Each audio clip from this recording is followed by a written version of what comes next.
Pan around again.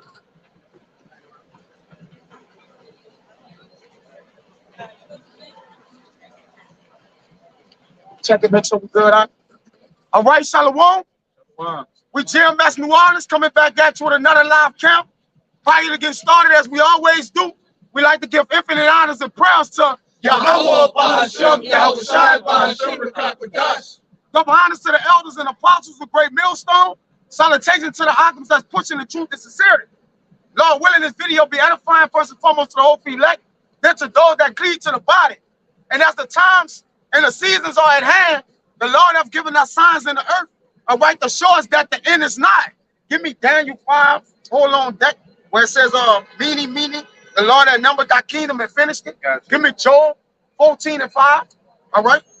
Got a quick one, go ahead. Give me Job 14 and 5. The second Ezra chapter 9, verse 1. Yep. He answered me then and said, measure thou the time diligently in itself. Right, he said, measure thou the time diligently in itself. Give me second Ezra 4 and 32 and say, he don't stir, no measure, to all said be fulfilled. Read that again out. Second Ezra 9 and 1. He answered me then and said, measure thou the time diligently in itself. Right, diligent, meaning to seek and look after those things that was written. Ancient or aforetime was written for our learning today to understand the times and the seasons, man. All right, you have men like Issachar that was given the spirit, the sign to understand the signs of the time, which the sun and the moon hold what? Times of what? Destruction, feast days, different things of that nature. But because the time is so close to our Lord coming back, now the sun, you having what? Super blood moons. You having all different kind of cycles in the moon, which shows you the end is upon us, man. All right, go ahead. It says, measure thou the time diligently in itself, and when thou seest part of the signs pass, which I have told thee before, then shalt thou understand that it is the very same time wherein the highest will begin to visit the world which he made. Right, so the highest will begin to visit the world that he made. The highest go by the name who people ignorantly call God or Allah is Yahweh. All right, he's going to visit the sun by way of his son, whose name is Yahweh Shai, not Jesus Christ or God, along with the company of angels, which he's going to be traveling in his greatness, according to Isaiah the 63rd chapter, man. All right, the Lord is coming with the angels whom he created, man. Okay, the Lord gave the word unto Yahweh Shai to create the angels, all right, and then those are they, which is going to help him come back to what? Take the earth back, man. You want to say something? But this real quick, back up what you said. This Genesis 1 and 14, and the power said, let there be lights in the firmament of the heaven. Right, the powers represents the angels. Go ahead. To divide the day from the night, and let them be for signs, and for seasons, and for days and years. Great. Speak on. Yeah, it's for signs, man. So you people that believe in horoscopes, I'm a Sagittarius, so I'm gonna make some money today. That's not why the Lord created the seasons and the stars, man. Everything is done according to the Most High's order. There's an order to everything. There's an order to the heavens, and like the brother said, Issachar had knowledge of that. Today, all of us, we keep the moon Sabbath. We get back into our ancient heritage, and part of that goes back to what? The prophecies, understanding the times. You got it? Brother, one out of Genesis. I got one to back you up. This is Sirach 43 and 6. He made the moon also to serve in her season for a declaration of times and a sign of the world, as the brothers have been going into. The moon and the sun isn't just something that you look up into the sky with your boo with on date night. The Most High set those up for times and seasons and prophecy. As it says throughout the scriptures, the moon shall be turned into blood. Solar eclipses, everything to let us know what times we're living in. And we've been seeing a lot of those take place over these last couple of years, and a lot of things prophetically take place over these last couple of years. And they're only increasing in intensity. Why? Because we are living in the last days. Shit, really the last seconds at this point. Give me that Daniel Khan. This is Daniel chapter 5, verse 24. Then was the part of the hand sent from him, right? And this writing was written, and this is the writing that was written. Many tekel upharsin. This is the interpretation of the thing. Right, so interpret this. Understand why this hand was written on the wall.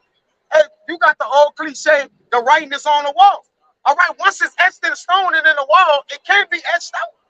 All right, the same as what the commandments was etched in the stone. All right, when it was etched in stone, was a declaration to show it's not going to be unturned or undone, man. All right, go ahead, brother. This is the interpretation of the thing. Mene, Yep. the Most High had numbered thy kingdom. He had what? Had numbered thy kingdom and finished it. So when the Lord numbered this kingdom, he numbered it and finished it. You got Job? Bring it out, huh? It's the book of Job, chapter 14, verse 5. It says, seeing Look his, at the 441. Get it. See it? 144. Go ahead. it says, seeing his days are determined, the number of his months are with thee. Right, so his days are determined and the number of his months is with the Lord set it up, as it says in Psalms, and he what? He break it down. So he's the one setting it up. He's ruling in the kingdom of men. So the Lord has numbered this double months and they'll finish it. Go ahead. It says, thou hast appointed his bounds that he cannot pass. So he can't pass a certain time frame, all right, or a limit where he can rule, all right? It's an expiration date. Go ahead, finish that out. Verse 27. Tekel, thou art weighed in the balances and art found wanting. So thou art weighed in the balances and found wanting. And the way that you basically strip a man out of his kingdom is to judge it. All right, to judge it, it got to be a perfect balance in which you judge it. So this place have been judged for the wickedness that they have pushed forward, man. All right, and now the Lord have what? Called them on their wickedness. So it's time for the Lord to send forth the destruction, all right, to basically show forth the wickedness that this whore have committed with all the nations, man. All right, she's have committed evils with all the nations, man. She have committed whoredom, idolatry, and fornication, and all the nations are mad, as it speak about in different chapters of the Bible, man. All right, go ahead, brother. Just to back up what you said about the Most High, writing the commandments in stone, writing things on the wall. It says, Ecclesiastes chapter 3, verse 14. I know that whatsoever the Most High doeth, it shall be forever. It should be for what? Forever. Right. So what the Lord have done, he have done it forever. He tell you in the book of Malachi, also in the book of Hebrews, that the Lord is the same yesterday, today, and forevermore. He said in the new and the old, so you can't even get around that. Oh, that was in the old. It's in the new too. All right, go ahead, brother. It says, I know that whatsoever the Most High doeth, it shall be forever. It shall be forever. Okay, go ahead. Nothing can be put to it, nor anything taken from it. So when he appointed the bounds of Esau that he can't pass, he can't go a day past it. He can't go a minute or a second or an hour past it. And he ain't gonna go a minute under it or a minute before it. It's gonna go, his kingdom gonna pass away at the time it was supposed to pass away, man. Yahushua gonna take it from him. So as we know, Esau is still in control because Jacob haven't fully pulled this hill down. He's still ruling over us, man, with an ironclad fist. He's still giving unrighteous decrees, all right? You still saying unrighteous dealings, all right? Injustice going on, okay? You still saying his injustice system flourish. So the devil is still in control, man. So that means technically we still what? Servants and slaves under him, man. So we haven't been free yet. It's an illusion of freedom, man. Jake, you still a servant. You still tax. You still gotta work. Last hire, first fire. Come on, man. And look, festivities. Jake just in the spirit of Rome, man. All right? Jake in the spirit of Rome. This the same thing was going on in Rome before it fell. All right? Marriage and giving into marriage. Entertainment. Okay, entertainment at an all-time high, which means distraction. That's been a trend on TikTok. A bunch of people looking up how the Roman Empire fell because people can feel that in their spirit that America is about to collapse economically and on every other level, just like the Roman Empire. Get that in 2nd Esdras where it says the end of their time shall come through them. There should be 14, bro. Wait, who got it? Whoever got it, go. Just a quick verse to back up what you brought out. And just to back up what the brothers have been going into, that once something has been numbered, it cannot go past those bounds. This is Matthew chapter 6, verse 27. Which of you, by taking thought, can add 1 cubit to his stature? Yeah. Just like you can't add to your height, Esau cannot add another day to his rulership beyond what the Most High has said is the bounds for it to end. That's it. And we can clearly see we're at the end of it because this America and Esau's rulership globally is going down. It's in that state of decadence where nobody cares about patriotism or forwarding the next generation. It's just about living in the moment, which when every kingdom got to that point, they were conquered. They were destroyed. That's why it says to rock the 10th chapter, why is earth and ashes proud? Now that go as low as our people, Jakes, all right? It's kind of like universal, but for the most part, he proud. He a proud devil, man. All right? He set it in the north, and he said it as the most high. Who shall see me? All right? Or who shall say, who shall ask me what I do it? All right? The Lord gonna judge you for that, man. You got that? Beautiful. It's Sirach chapter 10, verse 7. Pride is hateful before the Most High and man. Like pride is hateful before the Most High and man. All right? Go ahead, brother. It says, and by both does one commit iniquity. So one commit iniquity. It says pride coming before a fall, man. All right, so you're haughty and lifted up because look at E, man. He haven't had really any resistance from the earth as long as he been in rulership, man, since he came back during the Renaissance era, man. He ain't had no resistance, right? You got the bell raising up to him. You know, these different nations which was prophesied in Ezekiel, okay? Those are Edomites. All right, it says, if Satan be divided against Satan, his house gonna fall. All right, and you can clearly see their house is dropping through, according to Ecclesiastes 10 and 18. But it's being done by their own hand. That's why it said, what? The end of that time shall what? Bring it out, brother. Still got more? I'm gonna start up a verse. Start up a verse. That's cool. It's the book of 2nd Ezra, chapter 11, verse 37. Yup. It says, I beheld and lo, as it were a roaring lion chased out of the wood. Yup. And I saw that he sent out a man's voice unto the eagle, Yup. and said, Look at what this freak doing. He just being a freak. Just let him just be a freak, man.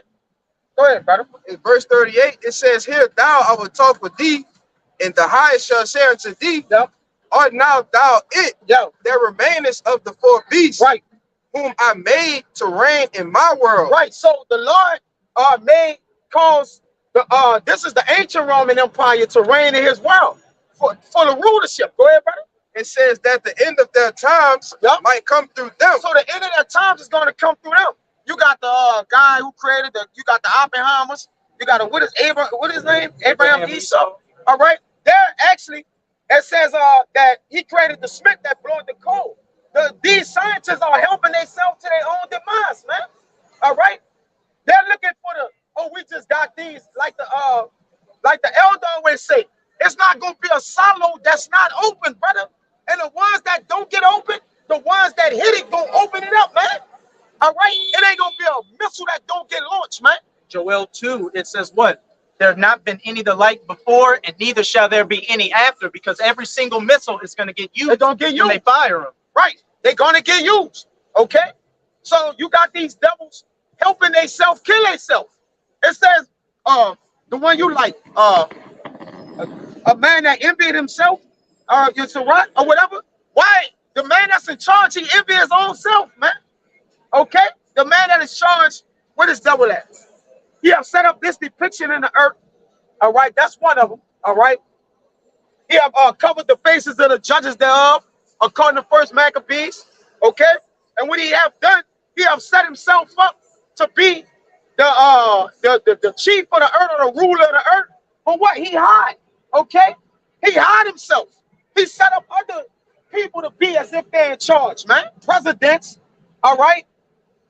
Different people to take the load on what he put a face out there basically so everybody can be against that face, man. All right, but you're not gonna fool the prophets of the Lord, man. You can't fool the Lord. He need a fall guy to basically what?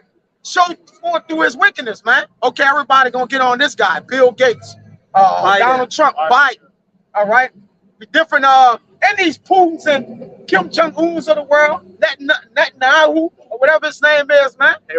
Herod, maybe, or whoever he is, right? Back in reincarnation. But nonetheless, he set up these people so he can hide, man. He looked to hide himself. But he want to be as God, but he hiding himself. Our Lord say he not a God that's a fall. You can see our Lord through the workmaster, man. But we don't even know these devils. Well, we know, but technically they hide themselves, man. They don't show no identity of themselves. Because right now, what does it say? You shall see your teachers. So Abaratazah, we're at that number. Hey, the prophets, the 144,000 are the rulers of the next world. And we're giving you an example of what it's going to be like in the kingdom. You're going to know who your rulers are by their name and see them. Because we're going to have no reason to hide our works because they're all going to be righteous. This devil pushes pedophilia, sodomy, drug addiction, all this wickedness, but wants to say, oh, it's all progress and part of culture, when it's really an agenda to control and destroy the people. That's a good point, because this devil likes to pass laws in the middle of the night on holidays. People are asleep, people with their families, they push a bill through. In the kingdom of heaven, it's going to be a transparent government. Everybody's going to have the law, statutes, commandments. We're not going to have secret amendments. We're not going to have to pass a secret law. Right? The laws are going to be Yahweh Bashem Yahweh Shai's law, statutes, and commandments.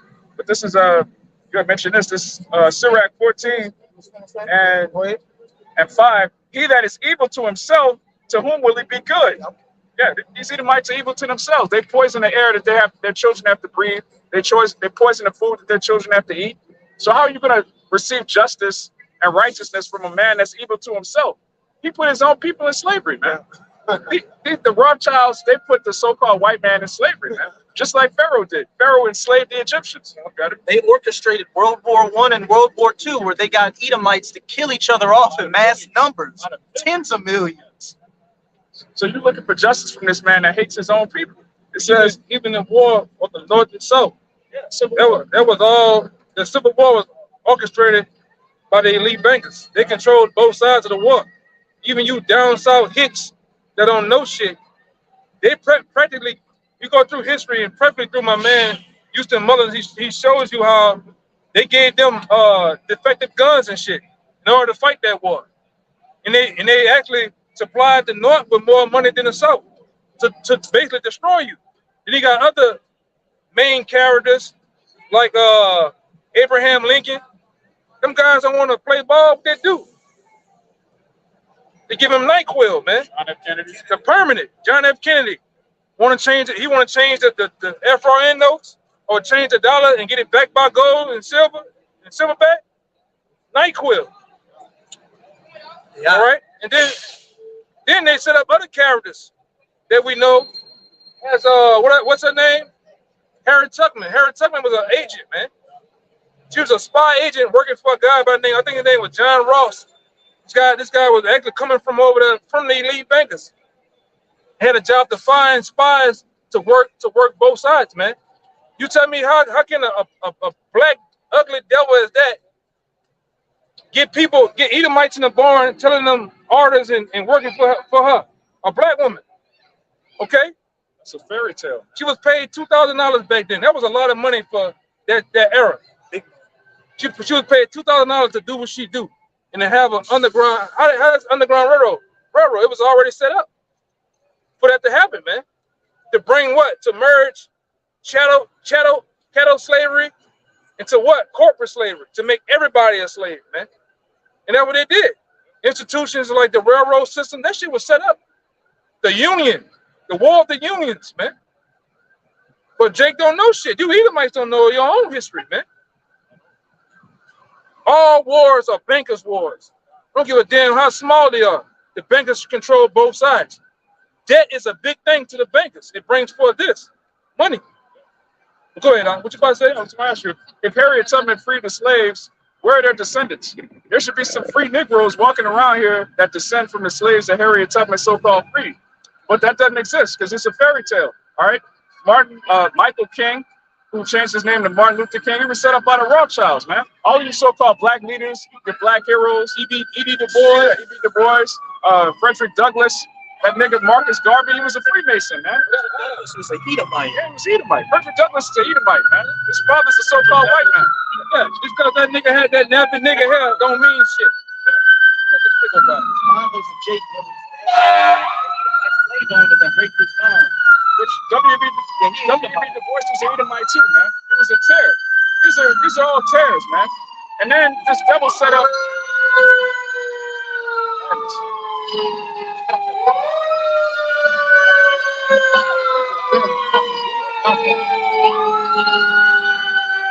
The devil.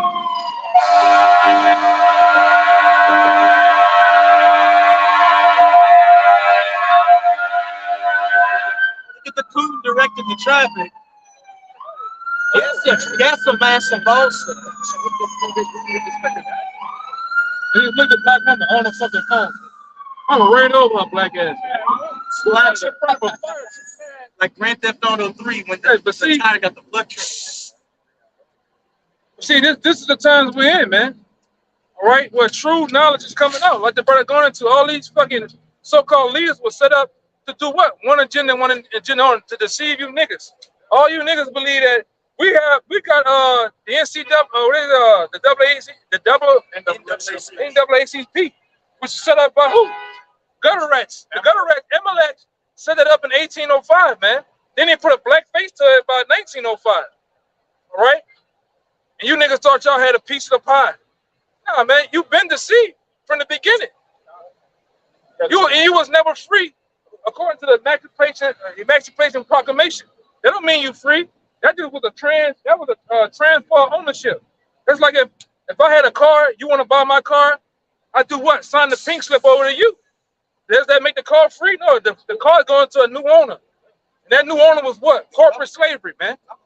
But go ahead, But yeah, this devil set up HBCUs, which was colleges for his terror babies, man. He would rape more agents. I got them all right here. That was a good. What you saying? Yeah, the HBCUs that were set up for the concubines' children, man. That's right. Terrors, man.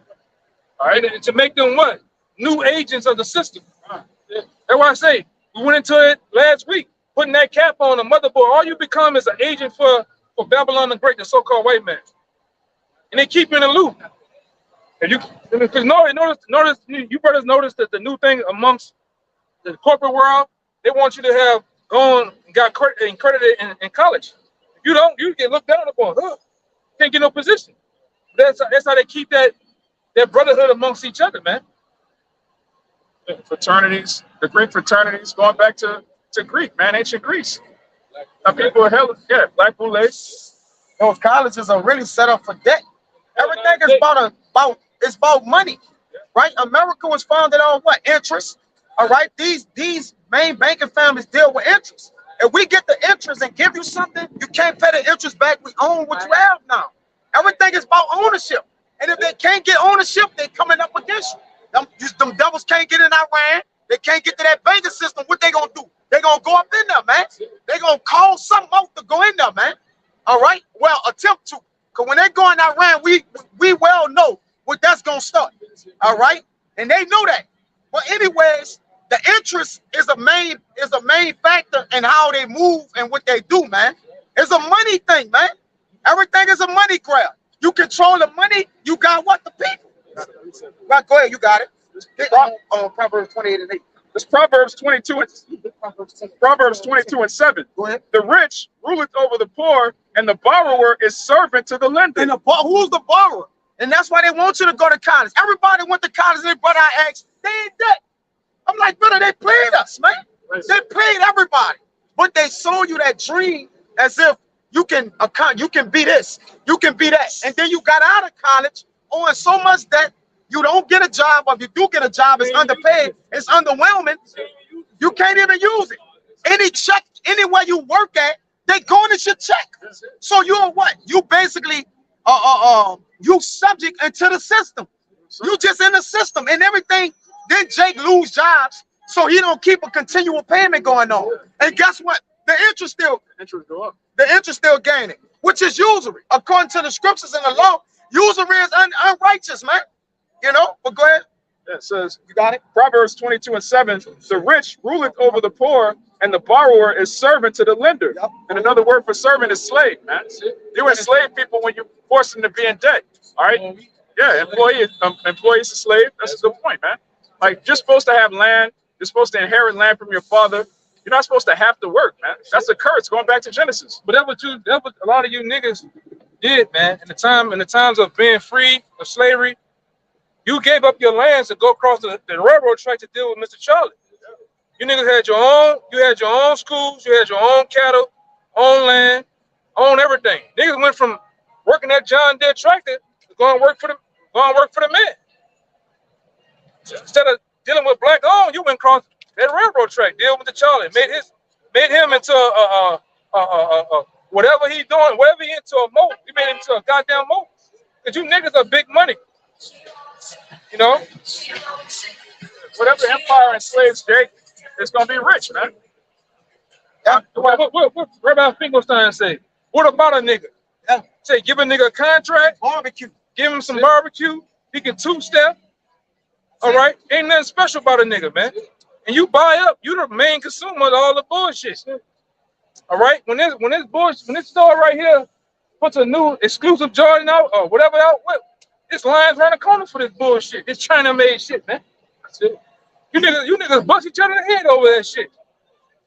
You know? Literally, man. But go ahead, Doc. Hey, the root word in usury is use. It means to employ for a purpose, man. So all that doing, when you're a servant, you're a you. We use you up until we can't use you anymore. And then throw you to the dogs. Y'all saw those ancient movies, 12 Years a Slave, or when Will was running. What they was doing. Whatever they wanted to do to the slaves. We just corporate slaves now, man. All right? It ain't no more physical, hard manual labor, but it really is, because now it's mental change. So it's even more labor on us now, man. Because Jake not mentally strengthened, all right, to be able to have the wear and tear or the wherewithal to carry the load on which he's carrying, man. 8-hour shifts, 10-hour shifts, 12-hour shifts. It's starting to get to 16-hour shifts. All right, no days off, man. And all that have done over time to you so-called Negroes, Latinos, Native Americans to keep you away from your power. That's it. Keep you more dumbed down and away from who your true power is. That's why the main thing they ever try to do is what? Get you not to read. Get you not to go to these museums. All right, get you away from your power. And to separate the homes. All right? And it works. And it works to this day. All right? It works to this very day, man. You don't know who the true power of heaven and earth is. And so on. Over time, you got niggas don't even believe in the power. You don't believe in the God of the heavens and earth, man. That's how throw it off our people. They put it in movies. When you watch Boys in the Hood, man, this nigga ain't no God. And babies get smoked every day. All right? But just because the Most High chasten us, but our enemies don't believe, that don't mean there's a power. We went off, man. And set your enemies over you. Since you wanted that, man. Jake, like the brother said, Jake don't believe in God, but Jake believe in money. All right? And this fiat currency ain't even real. And they made mammon a god. That's why he said, choose ye this day who you're going to serve, God or mammon. All right? And because our people serve that money, man. But guess what? Jake always say he getting in the bag, and everybody I know broke, man. Everybody say they getting in the bag, but they broke as a motherfucker, man. You know why? Because this educational system doesn't teach you the flow of money. Yep. How real money works, man. All right? It keep you in the dark. That's why I say most so-called Jewish kids, they go to what? Montessori schools. They teach them about equity, teaching them about cash flow, currency, financial literacy. And they keep you niggas in the dark. All you know is about hip-hop. You know about bullshit, man. Being a consumer. Buy. As soon as you get a piece of money in your pocket, you go and buy. They teach you how to spend. They don't teach you how to inherit and save and bring back. Which this money, you can't even save this money. You can't. You can't save this money. But you can be decent, because them be decent with themselves. All right, so there's ways to invest and bring things back, but you don't know it. All right, you, like you say, you don't go to those schools. That's why they keep trends in the face of you, in front of you, so-called Negro, Latino, Native Americans, man. Even before you can wake up out of shit, they put what? Beats by Drake. They put the newest hairstyles, the newest shoes. They keep the shit in front of you to keep you studying the dark, man. And it works. Black culture is dead to the so-called Negro, Latino, Native Americans, man. Bar none, it's dead. You niggas are the main forerunners of death and destruction, man. Here. What they do, you drive in the hood, you see them bodega spots, pork chops, 50 cents a pound, $1.16 a pound. That's dead. Liquor stores. The big jumbo shrimp. That's another They're wagging that.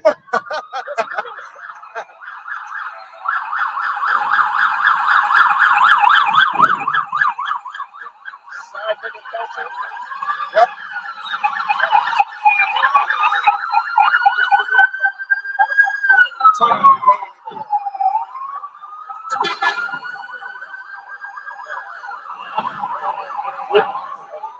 Black culture is nothing but adultery, man.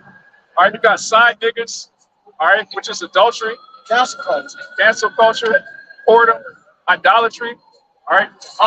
Yeah, hot girl summer, all this madness is nothing but just abominations, man. But our people call it black culture. It's nothing but rebellion against the Heavenly Father. Got it. Like the brother said, these seminary schools, it's whatever Jake go to in attend, HBCU colleges, corporate classes, and them, all of it is just a waste of time, man. That's the fucking niggas. The Lord gonna fucking destroy you niggas too. Yeah. NFL, that's the fucking niggas right there. Tampa Bay fucking niggas. That too, because they tell you dream to go play in the NFL, and only thousands of men have made it. And there's billions of Jakes, man. It's only been thousands of football players. That's it. It's billions of Jakes. You're nothing more than the modern day gladiators. You know what I'm saying? That's all. Jake run head first into each other, give each other brain damage, and then Over pork skin football, man. Boxing. And then when you don't play no more, you're supposed to get services like health services. Jake's stealing the money. They locking Jake up now, man. Jake going to jail. Clinton Porter's number is just stealing the money, man. You see what it does to Jake. Y'all seen Deion Sanders' feet? Fucked up. You see his hands? Yeah. Fucked up. Yeah, he tore up. Niggas get CTE at the end. And you watch the movie with Will Smith, Concussion. Esau been knowing about this shit. And look at Antonio Brown, man. He go. He ready to hurt something. Yeah, but that's our people looking for the. Look at this man.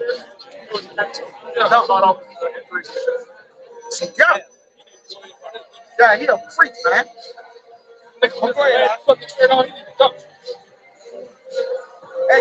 make sure you just get the sign, my man. Okay, all right. Go ahead, go ahead, read that. Write that up. This is Proverbs 28, verse 8. Go ahead. This is Proverbs 28, verse 8. Ye that by usury and unjust gain, see, usury and unjust gain. The reason why the gain is unjust because it's taken from the poor. A man that's already poor, you don't take from him, man. He already don't have. All right. So you complicate things, complicate things in a man's life that don't have nothing already, and you take something from him. Go ahead, If I could say in the ancient world, man. a man got paid for his work in the same that day. Not 2 weeks, you get a paycheck. That's wicked as hell. Them teach their children about income. We gotta teach our children about getting wages, going work. Them get income. You're supposed to tax income, not wages, man. We get our wages taxed per hour, man. Everything taxed. When a man work for you, you're supposed to give him every dime, every penny when the sun go down. No, not 2 weeks. They got some people get paid once a month, brother. No, every 28.5 days they get a check. that's wicked. That's wicked, man. What if you die after 27 days? I remember working oil and gas, working 120 hours and getting 12 and $1,300. Took it out that bitch at one time. Yeah, that overtime shit is a hustle, man. That's a hustle. You work super hard and they tax you more. Like I would have made more money not working. Not working 2 overtime. different checks, man. Bro, that's 2 more checks taken out of your shit. Yup. It's unjust. Then you got these old assholes that's saving up when you get up. Man, they keep moving the goalposts. First it was in your 40s and your 50s. 65. Now it's 65. Now Now it's 72. 72. But Jake life expectancy is like 35. 35 years. Yeah. They get to keep all that money. Keep all your money. Jake is 50. He considered an elderly person. You an OG at 25 damn near, man. Yeah, I man. heard that. They see them niggas in the NFL, they get in their 30s, they through. 34 years old is considered old. All right, in the sports world, you all tore up. Look at LeBron James, man. This nigga hairline is touching the back of his fucking neck, man, and he's still trying to go. You got niggas talking about I'm trying to play quarterback till I'm 50. Man, you crazy? Fuck that shit, man. Shit crazy, man.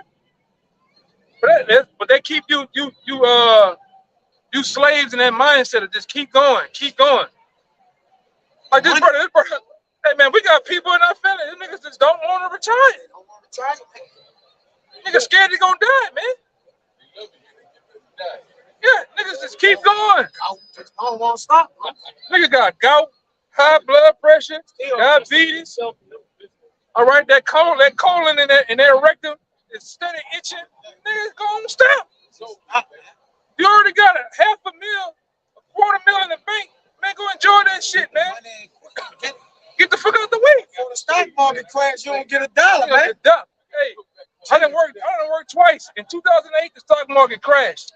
I seen niggas have over $2 million in the bank and go down to 500, 400,000. Grown men crying.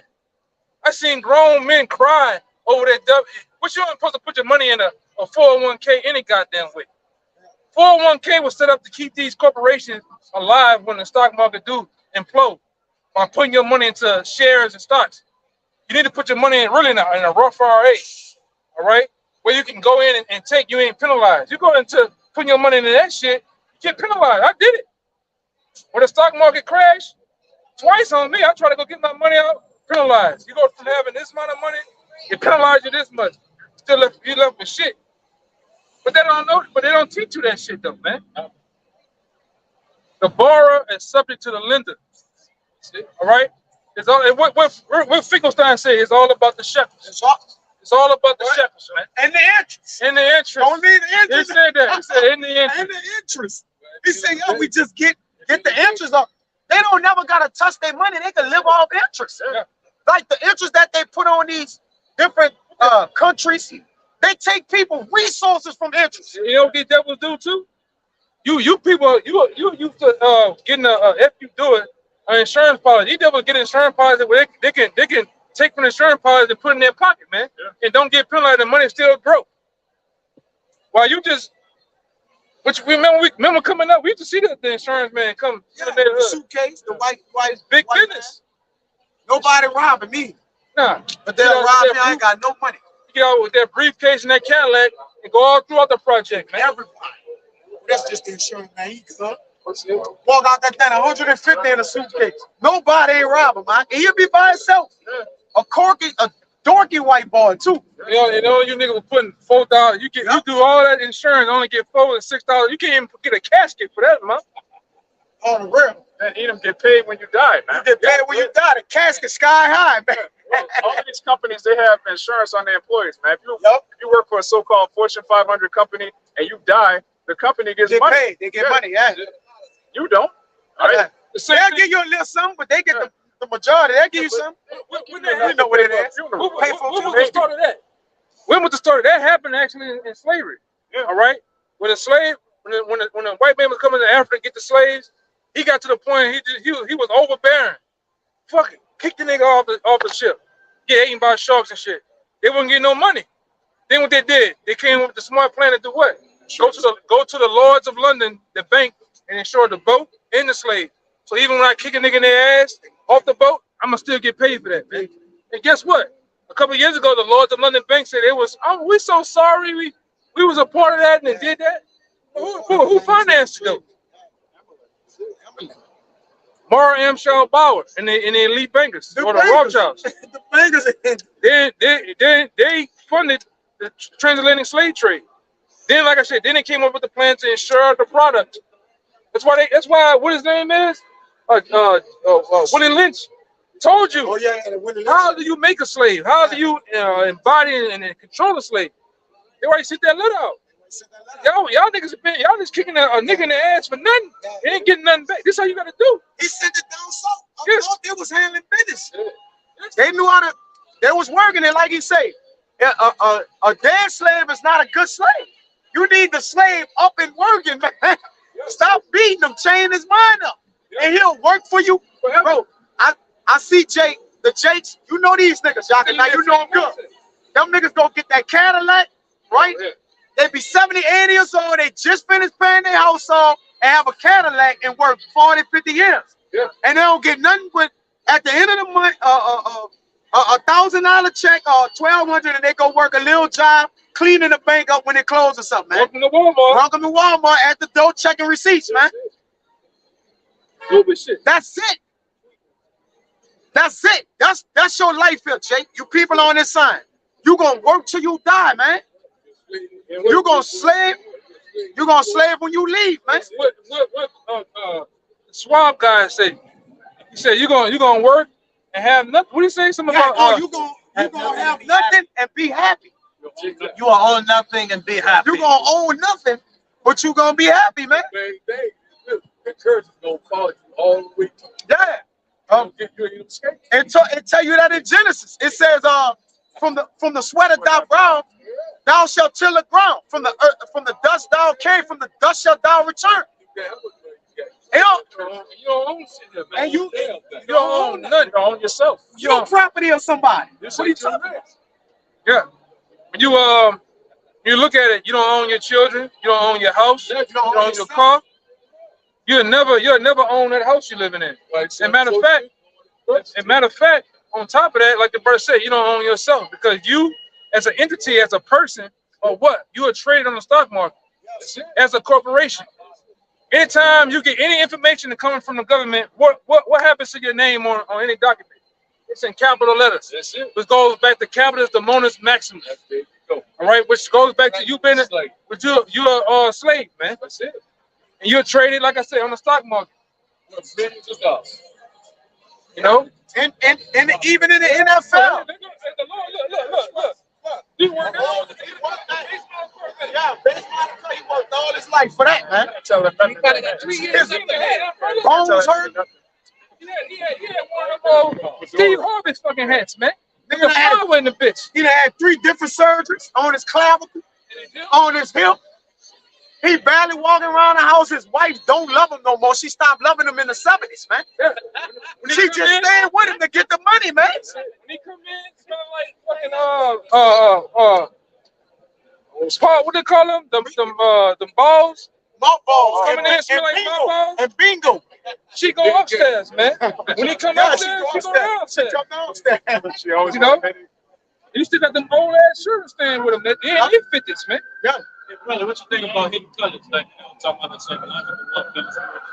What you talking about? Hidden colors. Talking about the movie? It's like a documentary. Talking about the gangs and shit? I'm talking about Tariq Nasheed. Tariq Nasheed, one of them pro-black niggas, he put a series of documentaries out. I'm thinking about the other colors. They got another shit with colors with the gangs and shit. Oh, yeah. I'm thinking about that one. Is that the one just talking about how Jake is an Israelite, but it was on some bug out shit too? No. But yeah, he's a knowledgeable person, but he's also set up.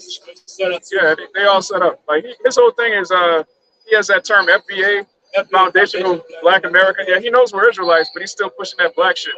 Tariq Nasheed, yeah. Which all of these so-called black leaders, all of them are set up. They're all frauds. If they're not teaching that you're Israelite, that you're supposed to keep the law, statutes, commandments, that the so-called white man is an Edomite, that America is Babylon the Great. If they're not teaching things that are that basic, the MOTB is the chip. If they're not teaching things that are that fundamental for you to know, they set up, man. These are the real teachers. You see them on it, your eyes gonna see them. All right, because they're giving you the scriptures, the heavenly scriptures of the Lord. All right, the Lord said, Jeremiah, 3:15.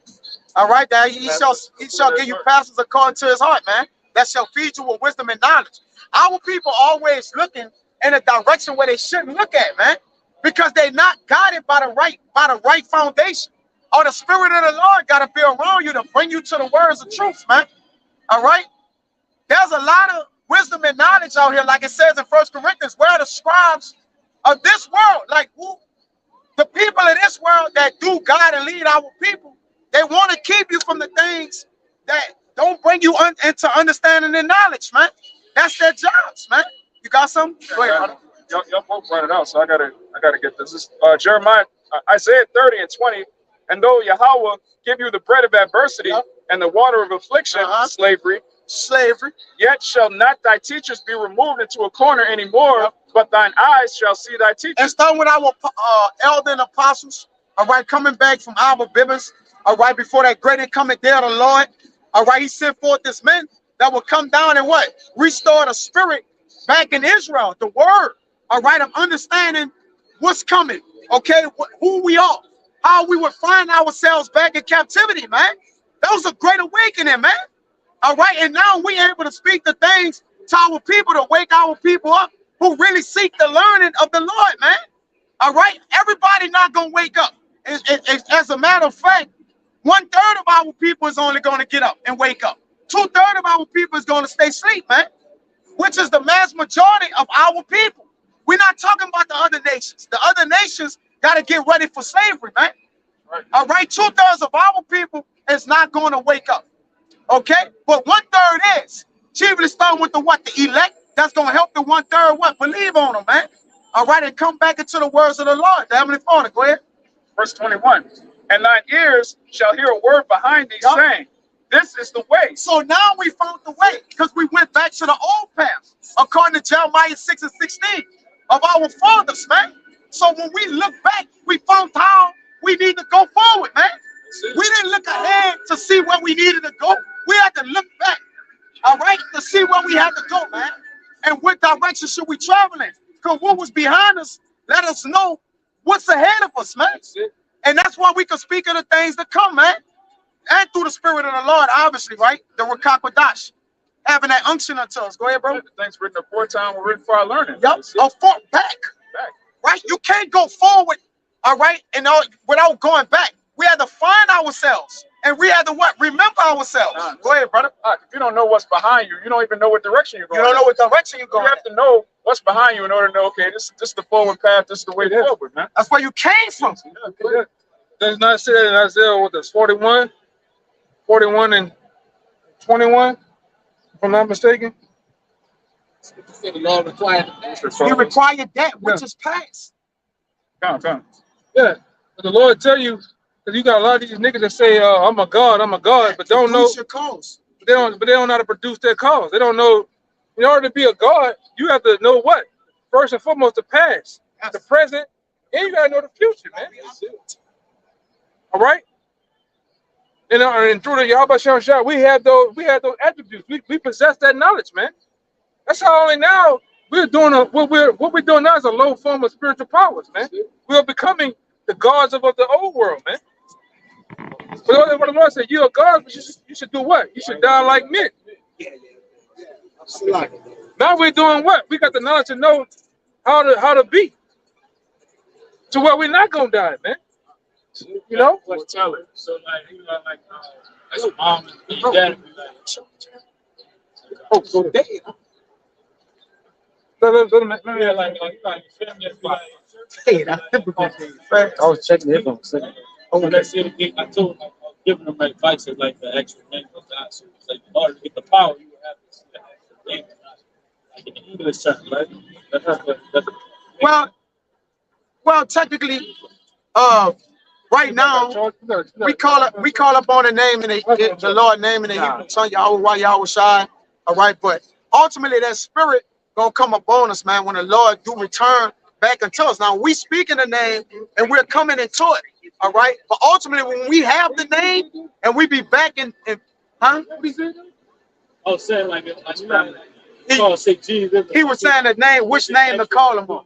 Which More and power. Say the actual name. You say Yahweh Shah. Yeah, that's the You actual want to say it like prayer, now you want to say that name. right, What you was taught. right.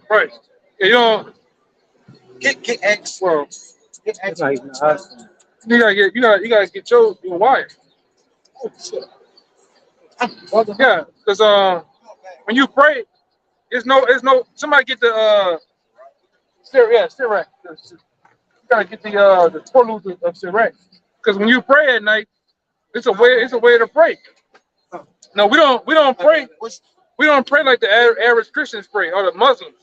You know, the Muslims every they gotta pray 3 times a day on the rug and shit. That's fine. The Lord tell us don't be like the heathen do. They use vain repetition. They get out here in the open in the middle of Canal Street, all about Shabbat. They holler up to Jesus. We don't do that. All right. The way we supposed to pray, you're supposed to put your hands up and face the east, face our homeland. You pray to the powers of heaven and earth. But you use, like you say, you use that true name. Because there's power in those names. And the name is what? You remember the name? Yahweh Shai Yahweh. Right? You preferably to Yahweh Shai in order to get to the Father. You know? Bring it up. This is Sirach 1 in the prologue of Sirach. It says, for the same things, and it's in the middle, but it says, for the same things uttered in Hebrew and translated into another tongue have not the same force in them. Because the origin of the word is the strength of the word. So now with new speak and different things we went into, it have weakened the word for the cause of the elites and their agenda now, right? So they want you to call on a name like this. All right. They want you to, there's no power in this. In Jesus. All right. But this is a Greek name, which is Jesus. All right. Jesus. Jesus. All right. This is a Greek name. It's not the name of the Lord. It's an English translation. The letter J was changed over what? 400 400 years ago. They didn't even have the letter J in existence. In the alphabets, man. And the Lord name start with it's Yah or Y. All right. But it's a Hebrew name, which the original language, which the whole earth is going back to original language in the Hebrew, man. All right. Once things get changed. Now there are many different languages, man. All right. And that's why the strength of the words are what? Weakened down, man. Okay. The Hebrew is the strength of the word. That's the origin of all the words. Even like with them gutter rats over there in the land, they use something called Yiddish, but that's what? It's a mixture of German, Yugoslavian, Russian. This is all crammed up in one to make one language. Which most languages is a weakened down version of It's watered down. Lashon Kadash, man. Bring out, you got something with. Hold on, let them bring up the prologue. They got just a little bit more. It says, and not only these things, but the law itself and the prophets and the rest of the books have no small difference when they are spoken in their own language. Right. Hey, when you, again, our prayers are more strong in the Hebrew.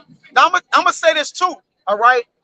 We're in the flesh, Jake, like we're not gonna have the perfect tongue until we get back into the kingdom of heaven. But we are what? We are walking in the ways of it. We do have the name of the Lord and the Hebrew, the correct name, all right? We do have words that we can pray in Hebrew, but we're gonna be perfecting in the kingdom of heaven, all right? So now we're just what? We're exercising it. We're rehearsing it, man. Because it's not perfected. Okay, pray. Elder, I'm not saying that you gotta lift your hands, basically. You have to be on your knees. Well, when you pray, it's ways you can do it better, but you can really pray. That's on you and the Lord. Like, if you want to get on, you don't want to do this, you can pray to the Lord. You can pray to the Lord standing up. I pray to the Lord when I'm in the shower. Like, it's kind of like it's a personal union. Don't do this though. Yeah, but don't. Vagina. That's a vagina. You put your hands out. Jake have their ways. Or if you won't stand, I'm gonna get in the scripture though. Yeah, you could get in the scriptures. I'm gonna get in the scripture. And the way that you can do it, but according to the law, like you can pray to the Lord how you feel. You could get on your knees. You could face the earth. You could bow towards the earth. You could stand up. Right? It's been times we prayed just at work regularly. So it's not praying in my mind going out and praying in this mind because people are around. So it's not a specific way, but it is ways that the Lord will say, do it. Go ahead. It's the back of that prologue, but it's a book of Zephaniah, chapter 3, verse 9. Story 8, huh? Right. You was holding that up? No, of course, I'll bring it up. Oh, you got it, huh? Go ahead, bring it up. This is Zephaniah chapter 3, verse 8. It says, therefore wait ye upon me, said Jehovah, until the day that I rise up to the prey.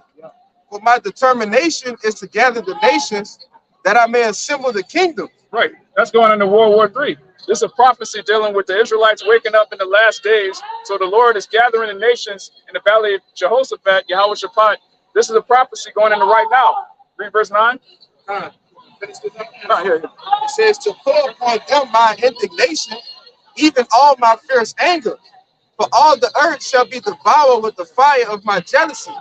For then will I turn to the people a pure language, that they may all call upon the name of the Lord, right, to serve him with one consent. Right. So There's prophecies that have to be fulfilled to where we'll be pure. Because once we get the laws and everything in our inward part, our language won't listen, our tongue don't come back. The reason why we got a bastard tongue, we curses. We got curses on us. Falling away from our Father and sinning was a reason why we lost our tongue, man. All right, we had to go into other nations, become servants and slaves for their sake. So we had to learn the tongue of bastards, man. You see, that's why we speak in the English tongue, because we sinned and erred off. But once we come back to our power and get the laws in our inward part, ain't no more erring off, man. All right, perfection is gonna be had. So we're gonna speak the Hebrew perfect. We're gonna walk in it. We're gonna make the other nations speak. They're not gonna speak another tongue. If they speak another tongue, we're gonna break their ass, man. All right, we're establishing everything from an Israelite culture on the earth. And if you don't get down, you land down. That's it, man. That's it in that order, bro. Go ahead, Al. This is Judges chapter 5, verse 11. Yeah, I let my mom do it. Let everybody do it, not just They old and young friends. They that are delivered from the noise of the archers in the places of drawing water. When you're drawing water, that means you're a slave. That's slavery. Well, they got a scripture that say that the slaves was going to draw water with buckets. When you go and draw waters, you working for somebody. If you're a king, you send a man out to the well to get the water. You don't go and get it yourself. You're a slave. Go ahead, brother. And delivered from the noise of the archers, backs up that Zephaniah, that fire coming, that missile, That's the missile. them being saved from it. There shall they rehearse the righteous acts of Yahweh. So we rehearsing, man. And then they do got a way to pray. You can pray towards the east. That's ways to pray. But in forms in which we talk to the Lord, you got to just be sincere in your heart and your spirit. That's what the Lord looking for. So what prayer goes back to? It means to beg. It means to beg. So when you beg, the Lord wants you to be sincere. Like the time when I believe it's the Israelite and the Pharisee man. And one of them was praying in high words. He was praying all that, and then the poor man or the Israelite man came and just said, Lord, I'm a sinner. And he accepted his prayer over all the flamboyant words and all that. So really the Lord wants you to be sincere in your spirit. That's why when we talk to the Lord, we're in the way of a church-like mentality or mindset. It's like, I gotta be so careful, I gotta pick the perfect words. But we are not perfect people. So how can we be perfect? You gotta read Matthew with the Lord. He tell you how to pray to him. Don't use repetition. Don't be all okay. Yeah. Don't be an asshole. Don't be an asshole to Diddy praying real loud so everybody can hear you. Go ahead, read something real quick and let it cuss that. Go ahead. All right, Psalms 139, verse 4. Yep. For there is not a word in my tongue, but lo, O Lord, thou knowest altogether. Right, so it's not a word in this tongue that the Lord don't know. For the Lord have formed our spirits. It says in Psalms that he had the Lord knew our substance before we was created. So he know every word we're gonna speak back to him our entire life. So from year 1, year 2 to all the way up until now, the Lord know every prayer you're gonna pray. He know every word. So you gotta think like, wait a minute. Even when I'm saying the Lord already knew it. He said, before I formed thee in the belly, I knew thee. So I had to know all your order. I knew all your steps. I'm gonna know all your words if I know all your steps. So again, when you pray, you gotta go in sincerity to the Lord.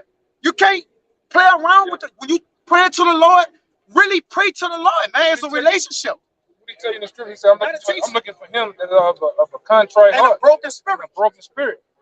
These people, they ain't have a contrite heart and broken. They're proud, man.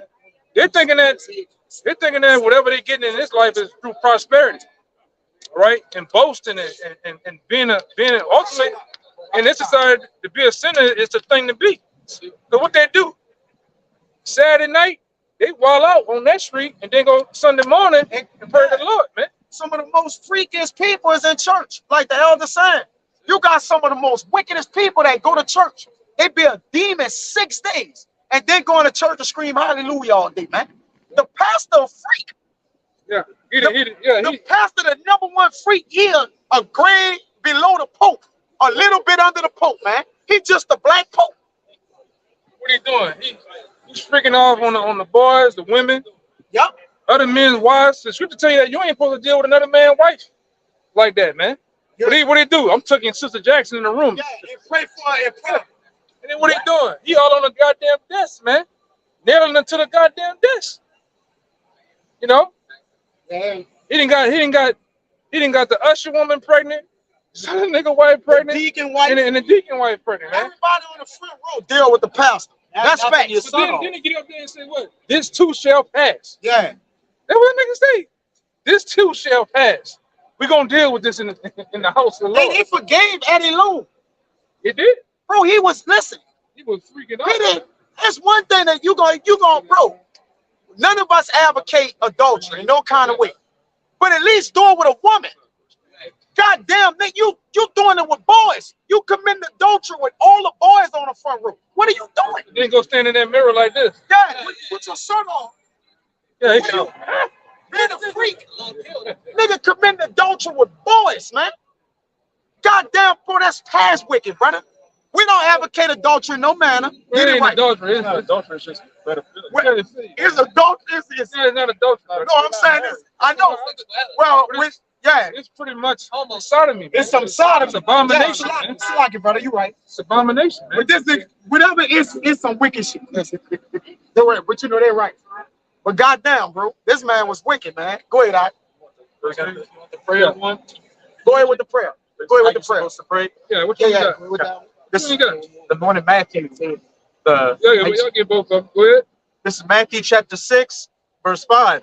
And when thou prayest, thou shalt not be as the hypocrites are, for they love to pray, standing in the synagogues and in the corners of the streets. That's how the pastors do. The pastors pray on the pulpit. They got and they, you know, they got all the white stuff and all that, brother. The Lord ain't about business, man. It ain't. He's not about a show off. Like the Lord don't. He don't really care. He don't care about that, man.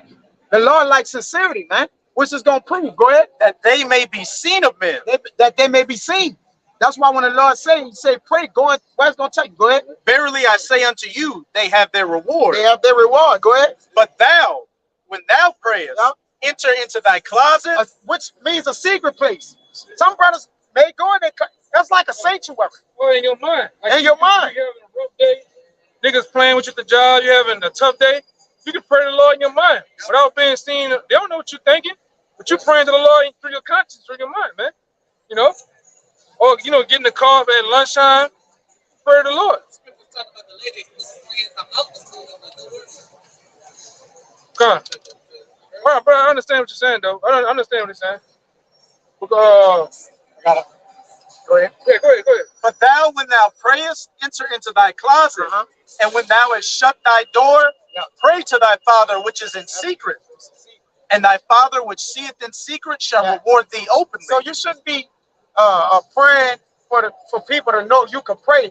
Or you picking good words, like you trying to woo the people, man. All right, the Lord, like I'm not moved by that.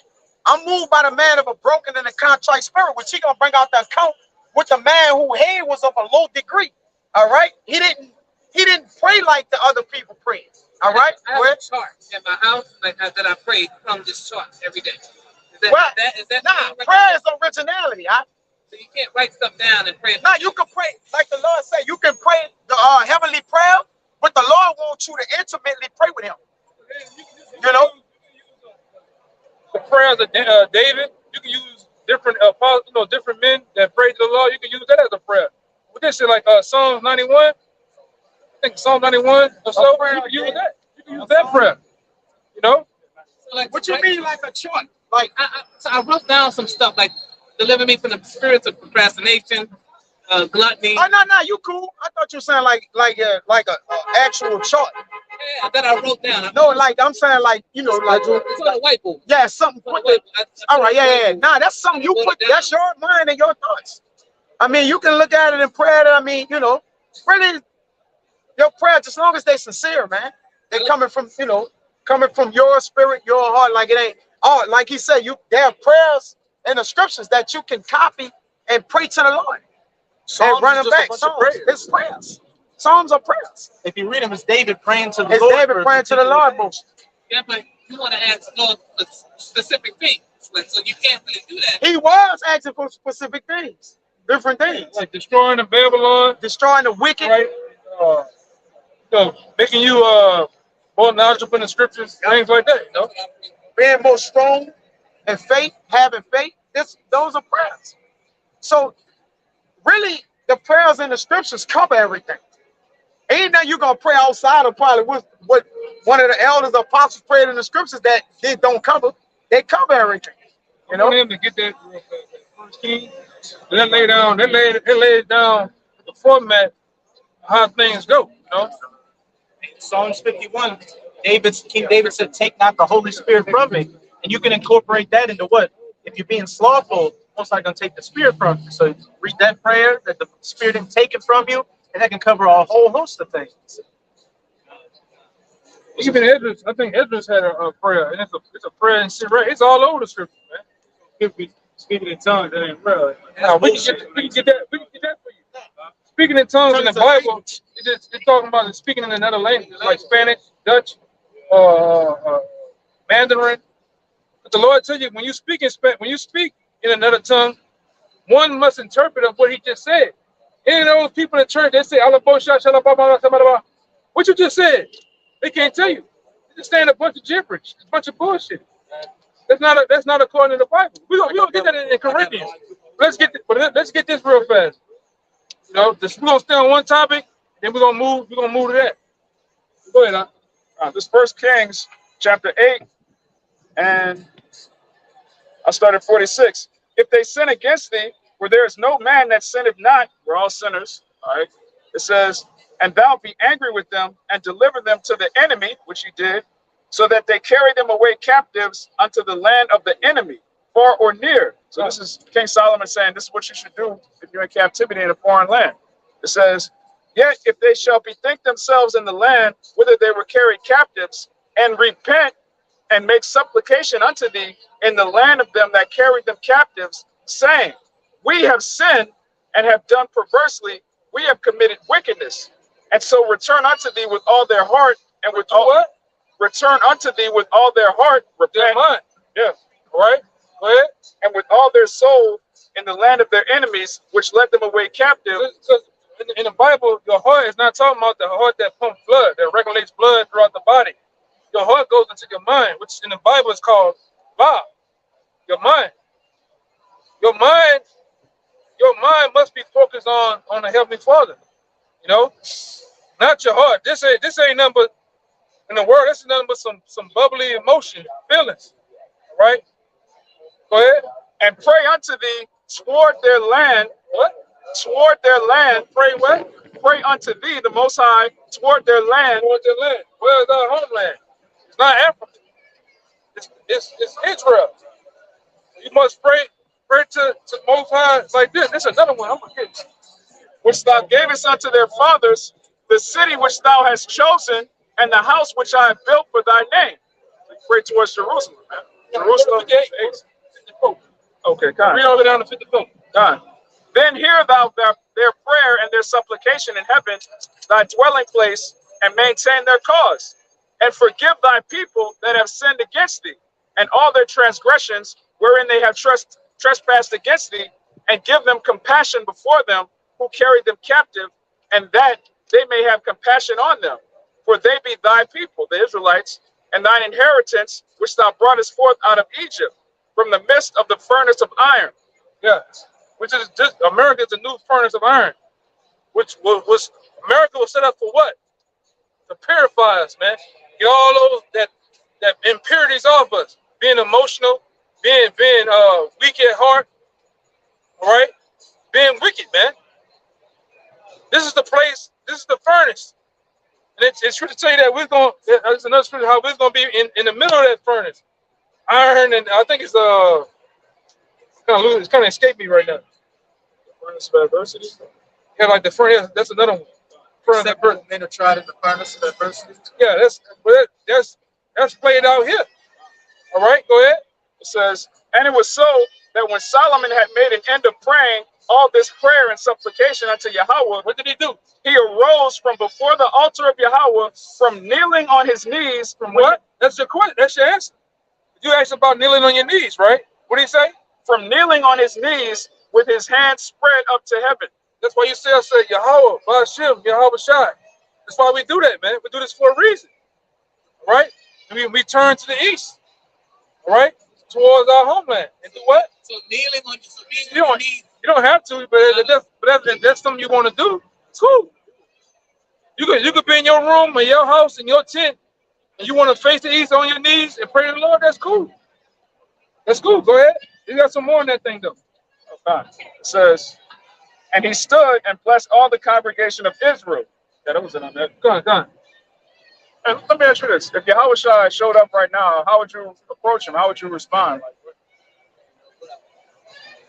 would you try to give him dap? Would you be like, "What's up?" What do you think he would do? You know, my knees. You would supplicate. So just pray to Yahushua like he's listening, because he is. I mean, that's what we believe. We believe our prayers are going to Yahushua. You got the finishing in Matthew 6. Yeah, I was finished. I mean, y'all had to ask if they understand what's going on, or that branch away for move on. Y'all heard him. Y'all heard him out, right? Yeah. But the plan, y'all got it. Nah. Oh, they say they got it. Going to the tongue, so You could grab that. I'll finish the Matthew 6. He brought out the kings. Yeah, I had something else. I had something else. Huh?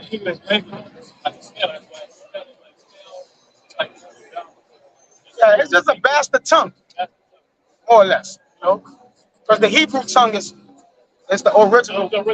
Yeah, it's everything is an offshoot of it. It's just broke. It's broke. Most of these Englishes are languages are broken languages of the Hebrew. A bunch of mixed together languages, man. Greek, Yiddish, it's a bunch of things crammed together. But everything gonna come from the Hebrew, just not the original Hebrew. All right, that's all. Go ahead, y'all bring whatever y'all got. Chapter 1. You can go, bro. So this is an example of a prayer of sincerity versus an insincere prayer. All right. Yeah. This is the gospel according to St. Luke. That's what I was trying to tell you. Chapter 18, verse 9. And he spake this parable, this Yahushua, he spake this parable unto certain which trusted in themselves, that they were righteous and despised others. So I'm more righteous than this guy. Yeah, I'm better than him. He gonna show why he felt he more righteous than him. Go ahead. Yeah. 2 men went up into the temple to pray. So they going in to pray. It's examples of how you're supposed to pray, or what the law requires of you. Go ahead. The one a Pharisee and the other a publican. Right. So the publican represent a low man. A Pharisee would be one that's high in the law or have some type of accolades. A publican represent a sinner or a low man. All right, go ahead. It was a hated profession. It's a tax collector. It's Luke 18. 9-14. Okay. It says 2 men went up into the temple to pray. The one a Pharisee, an expert in the law, so-called righteous, and the other a publican, all right, a despised job, man. Despised job, no. The Pharisee stood and prayed thus with himself, "Oh God, I thank thee that I'm not as these other men are, extortioners." So why would, even when you praying to the Lord, what need be to put other men down? First of all, right? That's one strike, right? Because you yourself already got sins, issues. You got different things that's wrong with you. But you, the first thing you pray is that you ain't like the other men. So basically, you praying to the Lord to be what? Perfect. Like, I'm perfect than them. I'm more perfect. I'm better than them. Go ahead. I got it right here too. Jeremiah 7:16. The Lord tell you don't pray for the 2/3. Like, you see a guy crash on the bridge. Oh, I'm gonna pray for him, and it's like, nah, man. The Lord not hearing that shit, man. The Lord don't care about. You pray for the like men, the men that's like you, the apostles, other brothers that's doing this work. Pray for them. You got brothers, families, everything like that. You pray for them, but like for these 2/3 of shit, it is what it is, man. Like, like when we work at it, let's pray for James that he make a speedy recovery. Man, fuck that nigga, man. He know what I'm talking about. Every morning, a nigga want to have a prayer for some wicked nigga on the job that cut his hand off with a chainsaw. Fuck him. So you should be in the spirit. You should have died that at that moment. You should have died. Nigga wicked, man. He the might have dead, I ain't praying for other nations and shit, but our people do that. Our people do what? You ignore it down here. They roll up to the light and see the nigga. Hey nephew, you got $2? Nah, I ain't giving that nigga no money, man. But if a brother need $2, I'm giving it to that man. The scripture says, pray not for a sinner. I got said when thou doest good, know to whom thou doest man. good. What are you saying? Thou doest what? When thou doest good, know to whom thou doest. You can't just go doing good to everybody. The Lord ain't with that. That's just something you doing. Now, if you want to do that, that's on you. That's on you. Yeah, because you can't get everybody. You can't give everybody God's speed, man. Yeah. Wishing them the best. Don't bid them God's speed. Everybody that come in your house, man. Everybody don't deserve God's speed. Now, if you just want to do it to everybody, when you get some blowback from it, don't act surprised. Hey, I'm trying to give you God. I'm trying to let you learn this. That's why when men first coming in and they're trying to teach and show everybody, you got to learn first. You got to understand who to give and what to do what, how to distribute the word of the Lord. The word of the Lord comes with order, man. And the Lord don't wish every nigga the best. We don't wish everybody the best. The Lord don't wish everybody the best. Yeah. And we would win. And like I said, we're just playing with the men of the Lord. Them people put curses on niggas, man. They hated niggas. The Lord, what David said, man, I hate thee, I hate them that hate thee. With perfect hatred, man. Niggas ain't serving the Lord. I don't like these niggas, man. Jeremiah, he said, man, kill them, kill their wife, kill their kids, And let them kill be everybody, bereaved kill of the their whole children. family. We feel the You got same that? goddamn way. Goddamn right, brother. That Jeremiah cursed their children. Yes. He said, let them be bereaved of them. So let the children they have in the generation come back. Let them be a curse too and kill, man. So a man of the Lord don't love everybody. For crying out loud, the Lord don't love everybody, man. So why should we? Jake, man, you just gotta love everybody. What he's saying is, it's not of his own heart, but when you read this book with context, you find out the Lord don't love everybody. It's a big pill to swallow, but it's the truth. Hate more people than you love. That's true. Exactly. That's when you wake up, you find out that the Lord don't love everybody. That he didn't send his son. He didn't send his son to die for everybody in the world. Only for the chosen of his people, man. He's not even coming back to die for 2/3 of them. The Lord intentionally spoke in parables so people wouldn't understand what he was saying. The scriptures say if everybody understood what the Lord was saying, they would all repent and be saved. So he intentionally spoke in mystery so they wouldn't get it, so he could come back and kill them. That's why in the he Bible. hid the man. word from them so he could kill them on this side. So they can live again in the kingdom, though. But on this side, they have to get that. It said, if my word be hid, it said to them that are lost. Why the Lord gotta hide a word that's made public to everybody? How is a word can be hid if everybody can hear the Bible? They ain't doing it. But they ain't doing a goddamn thing, man. Colossians. Spirit. Go ahead. Go ahead, brother. Yeah, finish that. But we, back on the prayer. Spirit jumping around. It go where it's let's go ahead. Done. It says, 2 men went up into the temple to pray, the one a Pharisee and the other a publican. The Pharisee stood and prayed thus with himself, God, I thank thee that I am not as the other men are. And a Pharisee, which means separated. A lot of their righteous Pharisees, but a lot of Pharisees was high-minded. They was up in the law. They thought, they didn't really just have the wiggle as they thought they did. Now you have righteous ones though, all right? They thought their righteousness was of the law. They thought their righteousness was of the law, which the law, if you can't keep the whole law, you can't be righteous according to the law. But what's going to save you? The faith in it, man. All right, go ahead, brother. I thank thee that I am not as other men are, extortioners, unjust, adulterers, or even as this publican. So he's praying right next to the man. Like, the man that's praying, about to pray to the Lord like him, he's shitting on him. I'm glad I'm not like this guy. Yeah, I ain't like him. I fast twice in a week. I give tithes of all that I possess. Yeah, He's I'm like a little opening hoe-ass soup nigga, kitchen, man. school. Yeah. I help That's old like ladies across the street. IUIC. I'm doing a That's lot like for that, the community, Yeah, man. I'm helping the black community. We got a purple jet. All right. They got the real soul plane. Yeah, we on BET. All right. We give out macaronis. All right, and meatballs. All the while, them niggas is raving and wolf. They like the scripture says about inwardly they Dead man's bone. the dead man's bones and shit, man. Man, It says, yeah, it's wicked, man. They're taking your TV out and calling your pocket, taking your TV out your house. Like that. Calling your pockets, man. Go ahead, Alex. It says, no. It says, I fast twice in a week. I give tithes of all that I possess. And the publican standing afar off would not lift up so much his eyes unto heaven. Hey, and if you could give it to you blue in the face, that ain't gonna get you in the kingdom of heaven.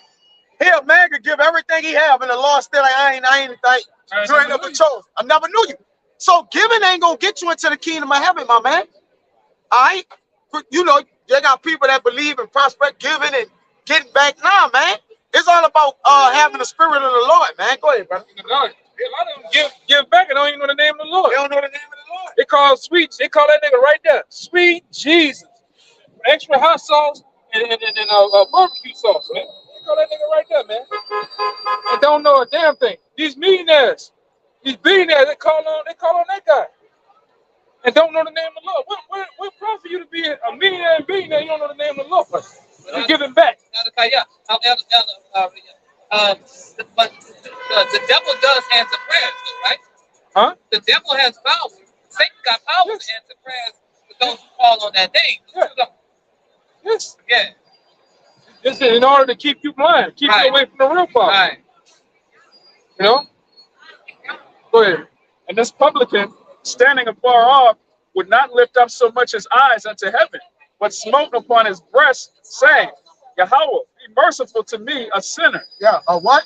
A sinner. A sinner. First thing he asked, he put his head down in a low degree. All right, give me that and say, the Lord is of a man of I'm jacked up, man. He just put his head down and said, Lord, just be fair, I'm a sinner. In other words, I'm fucked up, right? Like but he was honest though, right?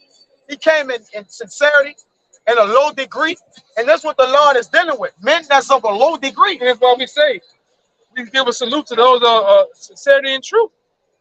In the first understanding the truth, you gotta come in being sincerity and truth, man. Or else you got an agenda, you know. Go ahead. You gotta humble yourself, which, brother, having humility means to what? To get low to the ground. A lot of men won't get low to rise up. They want to just rise up from where they at already, man. They just won't build up. But the thing is, men hit a plateau. A plateau is a cutoff point. So even if you won't get high up as you want, once you get right here, ain't no more going up, man. All right? But a man that can make himself low, the Lord could build him up. That's the whole thing. And the Lord need to take out what you have to put everything he needs to put in you. But you got to empty what you got. The Lord can't fill up a cup that's full already. It's just going to overflow. Go ahead, I tell you, this man went down to his house justified rather than the other. Yep. For everyone that exalted himself shall be abased. So you got a big base. A base. If the Lord is the one who lifts up any people, a man from low degree anyways. The Lord is doing the increasing and the decreasing. Yeah, what did it say? Didn't he say it's an easy thing unto the Lord to make a man rich? Yeah, put man rich on the history Like this. That's why the Lord tell us in John 3 that we must decrease and Yahushua must increase. So you got to understand, man. Go ahead, For everyone that exalted himself shall be abased, and he that humbleth himself shall be exalted. And that's why when Yahushua came in on that donkey, nobody can understand that. We can understand because it was a prelude to show that you have to be humble as a little child in order to come into the Lord. I forgot what disciple it was that asked the Lord, who is the greatest in the kingdom of heaven? And then he set a little child in front of him. Whoever could make themselves as a little child, but you're dealing with adults, but he put a little child in the midst of them, which actually shows them like, look, you got to be bought more to be raised up, man. All right. Go ahead. That's more. Go ahead. Read what you got. I'll get that 50. This is Psalms 51 and 16. For thou desirest not sacrifice, else would I give it. Thou delightest not in burnt offering. The sacrifices of the Most High are a broken spirit, a broken and a contrite heart. So this is how you sacrifice to the Lord. You got to have a broken spirit and a contrite heart. You got to come as a little child. Give me John 3. Give me John 3 and start at the top. All right, now Nicodemus was a Pharisee. Now we just told you the Pharisees, they understood the law. They understood what was popping with the Lord. All right. Oh, so they say they did. Right. But the Lord gonna even humble Nicodemus. Nicodemus was high in the law. Meaning what? He knew, he was supposed to know what was going on in here, man. He was supposed to know. But again, he showed themselves as if they know, but they really don't. Where are you? You going? I don't think you took Raya. Chapter John 3. Sorry, lad. This St. John chapter 3, I thought he said Raya. verse 1. It says, Go ahead. there was a man of the Pharisees named Nicodemus, Yup. a ruler of the Jews. He was a ruler of the Jews. So the title alone lets you know he was high up, bro. Go ahead. He was what? Exalted. Go ahead. The same came to Yahushua by night. By night, yeah. He Right. was doing it. First of all, he a ruler of the Jews, but he's sneaking going to Yahushua. He could be seen He like couldn't be seen going with this man that sitting what? With publicans and sinners. Right. Because he showed himself to be low again. That's why the Lord came low, because he was going to be exalted once he finished his journey. You get it? But he had to start low. He had to come in on a donkey. They were looking for him to come in with overlaid gold robes and chains and white horses, big old. They was looking for him to show himself as rich or what? Uppity in society. the Son of the Most High. He the Son of the Most High. You got to come royal. But he came low. The Lord sent him back low. All right? A man of what? No reputation. Okay, go ahead, He brother. said, I've called not the righteous, but sinners unto But repentance. sinners unto repentance. Because a man that's righteous, you don't need help. That's it. If you ain't sick, you don't need a physician, my man. Go ahead. It says, the same came to Yahushua by night and said, by night Go ahead. and said unto him, Rabbi, we know that thou art a teacher come from Yahweh. Yeah. For no man can do these miracles that thou doest except Yahweh be with him. So he acknowledged the Lord, knowing that the Lord is who he is. But he was sneaking to him. But go ahead. Yahushua answered and said unto him, Verily, verily, which means truthfully, Truly or truthfully. God, I say unto thee, except a man be born again, Except, yep. he cannot see the kingdom of Yahweh. And that being born again, you're going to have to enter into a low state. It don't matter if you 50 years old. You're going to have to come from day one. You're going to have to start, get the wisdom and knowledge. It don't matter how old you is. Because being born again don't deal with age. That's it. All right? It don't deal with age. It deal with being renewed in the spirit, man. Being refreshed again.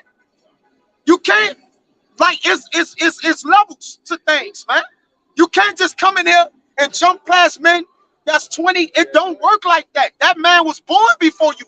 He knew the ways of the Lord, came back to the Lord and understanding, got the teachers before you. That's the way the Lord set it up. All right? Order. Go ahead, I. Real quick to back you. This Romans 12, verse 2, and be not conformed to this world. With the image of this world. Because people believe in years and days and I've been, you can hear, oh man, we done had older men walk up here and was like, how old you is, young man? Right? As we teach him, we tell him our age, and he like, oh, I was doing this before you was born. What does that matter right here? But then you ask him who he is, he say he African. Black. Oh, he like, I'm black. So, my man, you wisdom, get Job 32:7, brother. Go ahead, I. It says, and be ye not conformed to this world, Yep. but be ye transformed Transformed, changed, born again. All right, go ahead. by the renewing of your mind. By the renewing of your mind. That's what being born again.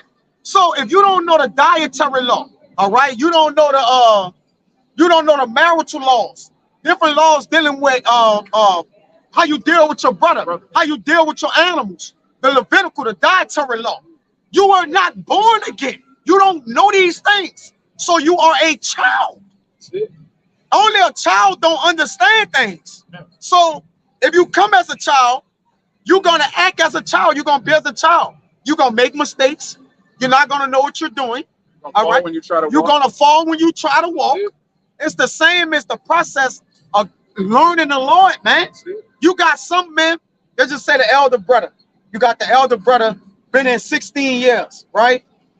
Then you got some brothers been in, I would say 6 years, 7 years, 4 years. Those brothers are older than a man that just came out. He's just days. This brother is 6 years old. He's 16. but he's still babes because all of us are children in the Lord. Yeah. It says, "Lo, thy heritage are children." So the wound in the Lord heritage is children. We're all children. It don't matter if you apostle, elder apostle to her. You still a child in the Lord.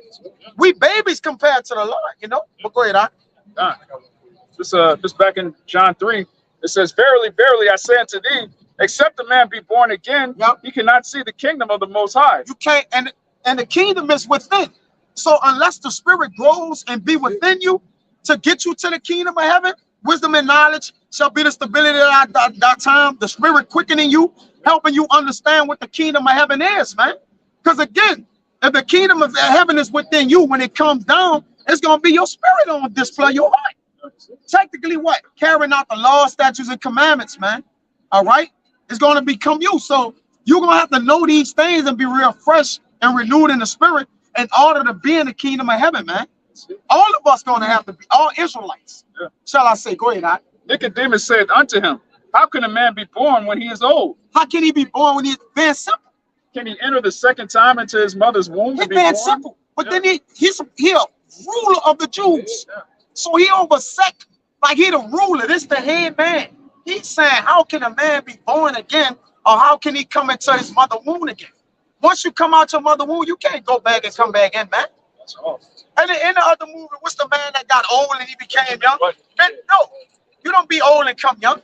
All right? Well, good. A little bit. Some of us be old in age and then be young, then gotta grow again. Yeah, the Adrenochrome. Yeah, but That's something different. that's something different. Yeah. But more or less, age and wisdom is about growing off the breast. Get that for me? Bring that out. Yeah. You gotta desire the sincere milk, even as a babe. What the babe gonna get? Whether she's on her mother breast or whether you actually get a baby, all the babies get milk, man. That's what help you grow. So you gotta start little. All right, and then you get what? By and by. Go ahead. This is Job 32:9. Great men are not always 7. I said, days should speak. Yeah. And multitude of years should teach wisdom. So days shall speak, and multitude of years speak wisdom. Now, if you haven't been dealing with the Lord, all right, for years, but you've been living a long time, you have to come into the days where wisdom and multitude of wisdom is going to show you how to live. All right, honorable age is not honorable man is not in the length of age, but is in how long he been in wisdom and knowledge, man. Yeah, go ahead. And multitude of years should teach wisdom. Verse 9. Great men are not always wise, Yeah. neither do the aged understand judgment. So you gotta come as without age, all right, to gain age. You can't be aged and get more age, man. All right, you gotta start over to what? Go forward, and that's what the law required, and that's why we come as little children. You a child, I'm a child, he a child. We are all children here, man. All right, so that don't make me a greater child than you. That's right. I'm still a child. All right, go ahead, brother. You got something? Go ahead, get what you got. Look at you. This is 1 Timothy 4:12. Let no man despise thy youth, Yep. but be thou an example of the believers in word, Yeah. in conversation, in charity, in spirit, In spirit, yep. in faith, in purity. Youth going to your strength, right? A man youth is known by in this society. A man youth is known by his actual strength. Your youth, or what you in with the Lord, is your strength in the Lord, or how you carry the word. A man say that brother strong in the truth. All right, he's as an oxen because what? He's working in the Lord. Okay, he's laboring in the Lord. That's why I say hate not laborers work. But the Lord give us youth to what? Bear a load. Right? If this is a load that we got to carry for the Lord daily, it's a daily job, a daily duty. The Lord give us youth, man. Right? What more is a man in the strength? The Lord don't want a man that's old and beat down. He got to renew your strength, man. So you can serve him. Because you're going to have to what? Work inside of the Lord, man. Go ahead, brother. Look at this faggot. Man, a faggot, man. Go ahead, huh? Oh, you finished? Go ahead. How's it going, huh? This is Matthew 11:25. At that time, Yahushua answered and said, I thank thee, O Father, Lord of heaven and earth, because thou hast hid these things from the wise and prudent, and has revealed them unto babes. So the Lord hid the knowledge, wisdom, and understanding of the scriptures from the Pharisees and some certain of the Pharisees, certain people, and he revealed them unto people that were sincere and wanted to understand the word and was coming to him, and because it tells you in Matthew the 18th chapter, it talks about these that little child. It talks about the little child. He said the little child because when you're a child, you're gonna listen to what your elder or the persons who your disciplinary has to say. Yeah. You tell a child, he'll believe anything that you tell him, and that's the way he needed the men to come. Yeah. And when we are as children, we're blameless, right? And because if you're an adult, you ain't gonna walk around blameless and be like, man, I'm grown. Jake said that a lot. Children are blameless. So when they do falter, make miscues, is what? It can get overlooked. The Lord can wink at your ignorance when you're a child, but when you're grown, those ignorance don't get winked at anymore. So if you really want the Lord to not deal with you, you will want to come as a child and to be what? Blameless. Because basically children don't really have blemishes because they don't really understand the way that they should understand. Give me 1 Corinthians 14 and 20. Go ahead. 1 Corinthians 13, verse 11. Yeah. When I was a child, Yep. I spake as a child. So children speak as children. That's why it's development stages. I'm a child. I'm still developing in the word of the Lord. I'm still growing, just like you, brothers. I ain't accomplished nothing yet. We're babes. All right. Now, again, the Lord bring you in and he level you up according to how you want to level you up, and then you get to a level where you can teach other men. But brother, you got to remember, you're a babe. You work for the Lord. As long as you work for the Lord, you are as a child, man. Go ahead, brother. I understood as a You child. what? I understood as a child. So understanding as a child is only your level or your understanding. It caps out. A child can't think as far as all this. So you got to be humble. You can't even think out for as a child, man. You can only go to where your mind is designed to go. And the Lord wants us to what? I have the understanding that we're not above where we can go in our heart, man. Because the Lord, like, I created your heart. You got to chill. You got to just relax, my man. All right, you think you know something? I could bring somebody up here and make you ashamed. The Lord could bring somebody up here and on that side that's not doing what I'm doing, and he can humble me down. He can ask me something that I don't know, and it'll humble me down. You see? The Lord can do that. I'm not above that. None of us. The Lord can ask all of us something that we don't know. And we have to pass it along like, man, you got me on that one. Shut up. You got to go and look it up, though. Right? Go ahead. I thought as a child, You thought as a child, right? Go ahead. but when I became a man, Yup, become a man. I put away childish things. Start to get born again. You start to level up in the scriptures, and you start to put away the childish things. Because you start to what? Get built up, man. Go ahead, brother. Get that. No, the 1 Corinthians. Yeah. 1 Corinthians chapter That's 14, verse 20. Let's go. Brethren, Brother. be Go ahead. not children in understanding. So you can't be a child in understanding. So as we growing, when you get this understanding, you got to be leveling up, man. All right? The milk is going to help you start to be a man. Because once you start understanding things and men ask you, do you understand? And you show you understand, it's going to be a level of requirement from you now. Like, hold on, brother, you understand that. What are you doing? That's why when men get on you, it's like, bro, you understand these things. You know better. What are you doing now?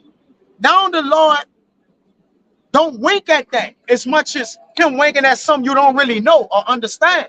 So now you're transitioning as a child. It's called maturity. You're starting to mature. And once you know particular things and you're doing things that you know, a brother already know you're doing, nah, man. All right, it's time to what? Address that. Go ahead. It says, brethren, be not children in understanding.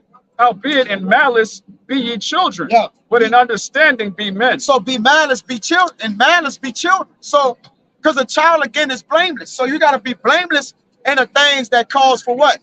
For the Lord to wink at. All right.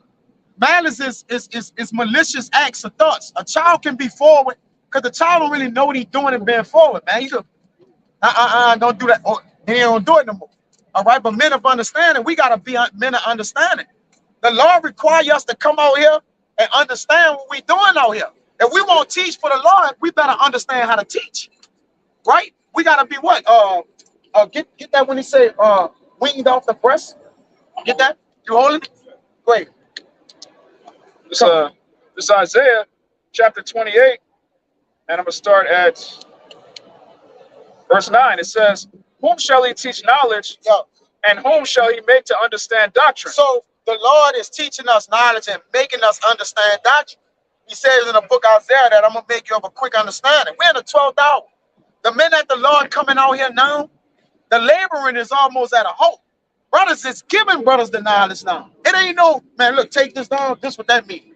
You gotta have a what? A high level of faith coming in. You know? And you gotta still study and search. But for the most part, you've been given this like the Lord is giving this knowledge away, man. We at the end. It says knowledge shall in the end, knowledge shall be increased. It's gonna be quickened. All right. So men on that side, the men of the Lord now, with men being in that 12th hour that's in agora or standing idle, the Lord giving his knowledge away. That's why when it come down time, all right, to be judged for not getting the knowledge, the Lord gonna say, man, I was giving it away. Go ahead, It says, "Whom shall he teach knowledge, and whom shall he make to understand doctrine? Them that are weaned from the milk and drawn from the breast." So weaned from the milk and drawn from the breast. So as we draw the milk, all right, you get weaned off, man. Okay? Then you start to get the meat. You get the Hebrew. I Five. Yeah, go ahead. You start to get the milk and you start to grow, but it's a process, man. All right? The milk is the foundation. You gotta have that. You can't get to nothing else till you get the foundation, man. You can't move on. You got that in Peter's? Beautiful. However y'all want to go, whatever order. This is Hebrews chapter 5, verse 13.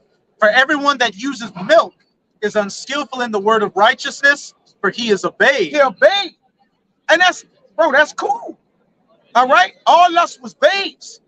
All right? As we get older, younger children, adolescents, teenagers, we getting a little stronger, man. That's all. You don't want to be willful. You don't want to be willful though. A petulant child thinking you got everything, And you're a child. and then you get knocked the fuck out. Children don't know it all. That's why they need parents. Every child need a parent. What child you know don't need a parent, man?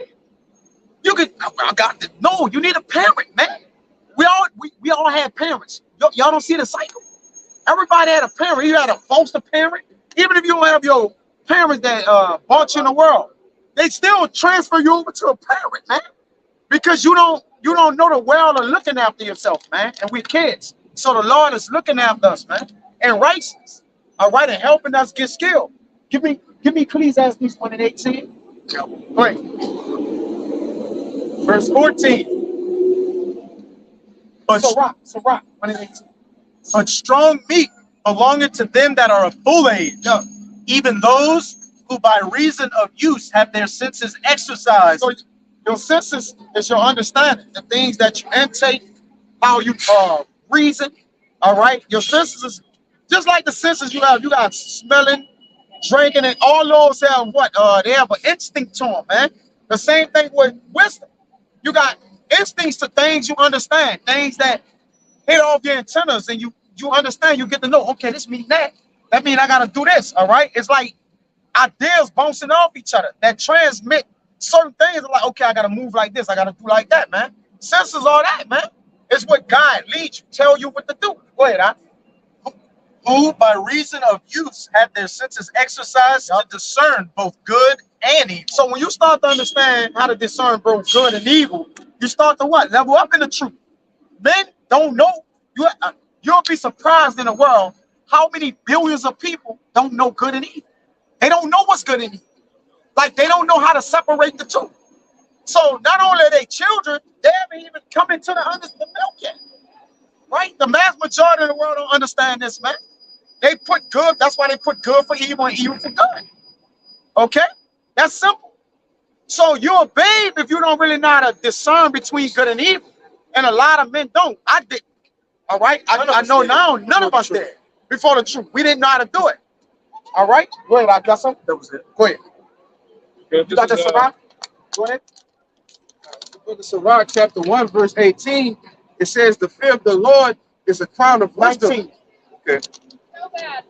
Sirach 1:19, it says, "Wisdom raineth down skill, Wisdom brings down skill. Like I said enough, he that is unskillful, he's a babe. So wisdom start to rain down skill. That's what start to grow you up. The knowledge, really the understanding. As you understand, you start to level up. Because wisdom is more or less how you make the decision. Understanding how you make it are the tools you need to make the decision. That's wisdom. Understanding the decision that you're making, that's when your senses is understanding good and evil now. Now you're exercising what you know. That's how you execute wisdom, man. And that's the skill the Lord give you to level you up. Go ahead, brother. It says, wisdom ran down skill and knowledge of understanding, standing, and exalt them to honor that hold her fast. So you start to get exalted. And when it get exalted, meaning what? Raised up. The more you stay on the wisdom and you get skill, just like anybody that played professional football. In year one, he come as a rookie. He went rookie of the year. If anybody know basketball analogies. And like year 5, he win the MVP. Year 7 and 8, he done won the championship. So he what? Leveling up in his skill, man. All right, same thing with the Lord. Okay, you start to level up, man. And everybody got their season on how they level up. You're not gonna level up like me. You might level up faster than me. All right, but and still with the leveling up, there's more leveling up to go. You see that? As we level up, we gotta level up our brothers with us. We gotta start to understand how to bring brothers up on our level too. You gotta start to men that don't have the skill, you gotta instill your skill in that to help them level up too.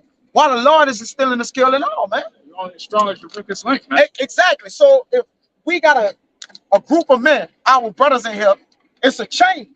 If we got a weak link, the whole chain gonna suffer because of that weak link, man. So we gotta strengthen that link so we can all be strong, man. So the Lord ain't leaving no man behind. Go ahead. You finished? Oh, you finished in that? Come on, go ahead. This is 1 Corinthians 12. I'm gonna start at 18. But now hath the Most High set the members, every one of them in the body, as it had pleased him. And if they were all one member, where were the body? Yep.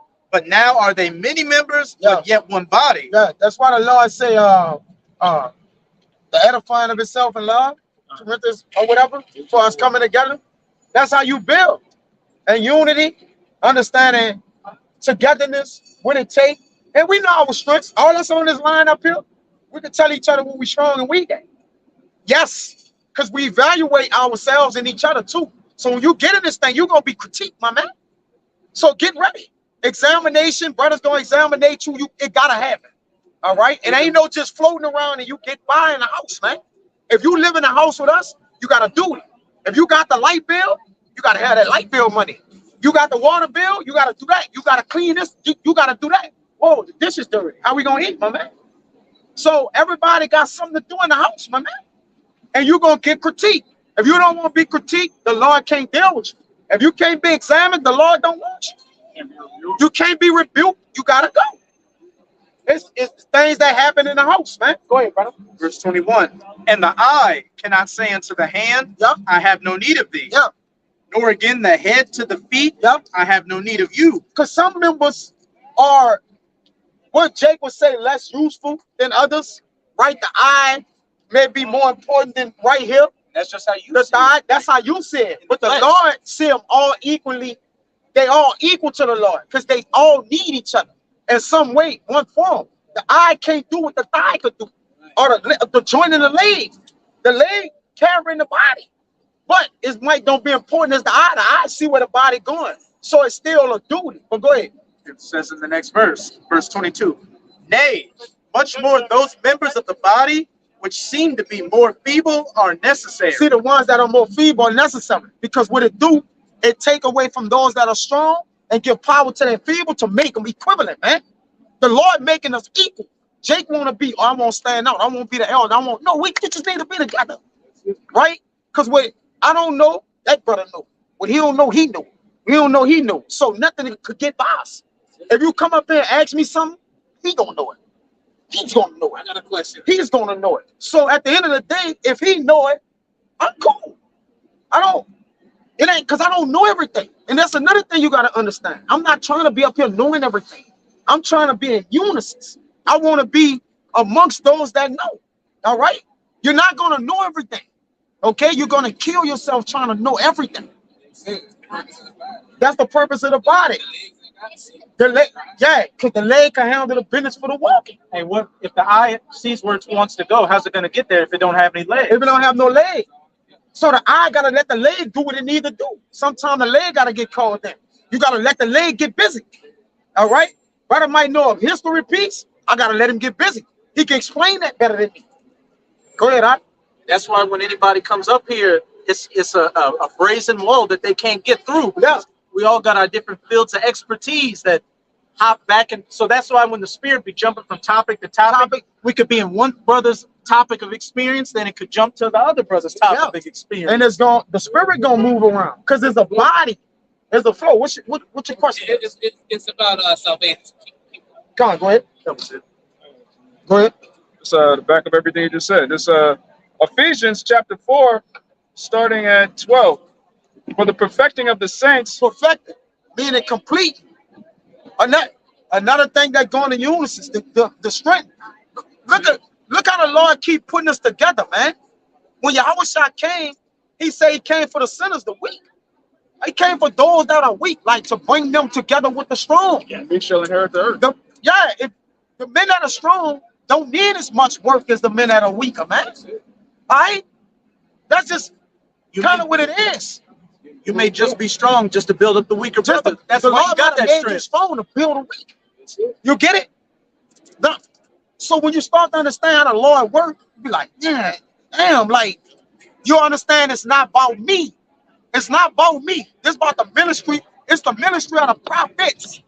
As I check 144,000, that's the completion to get the kingdom here.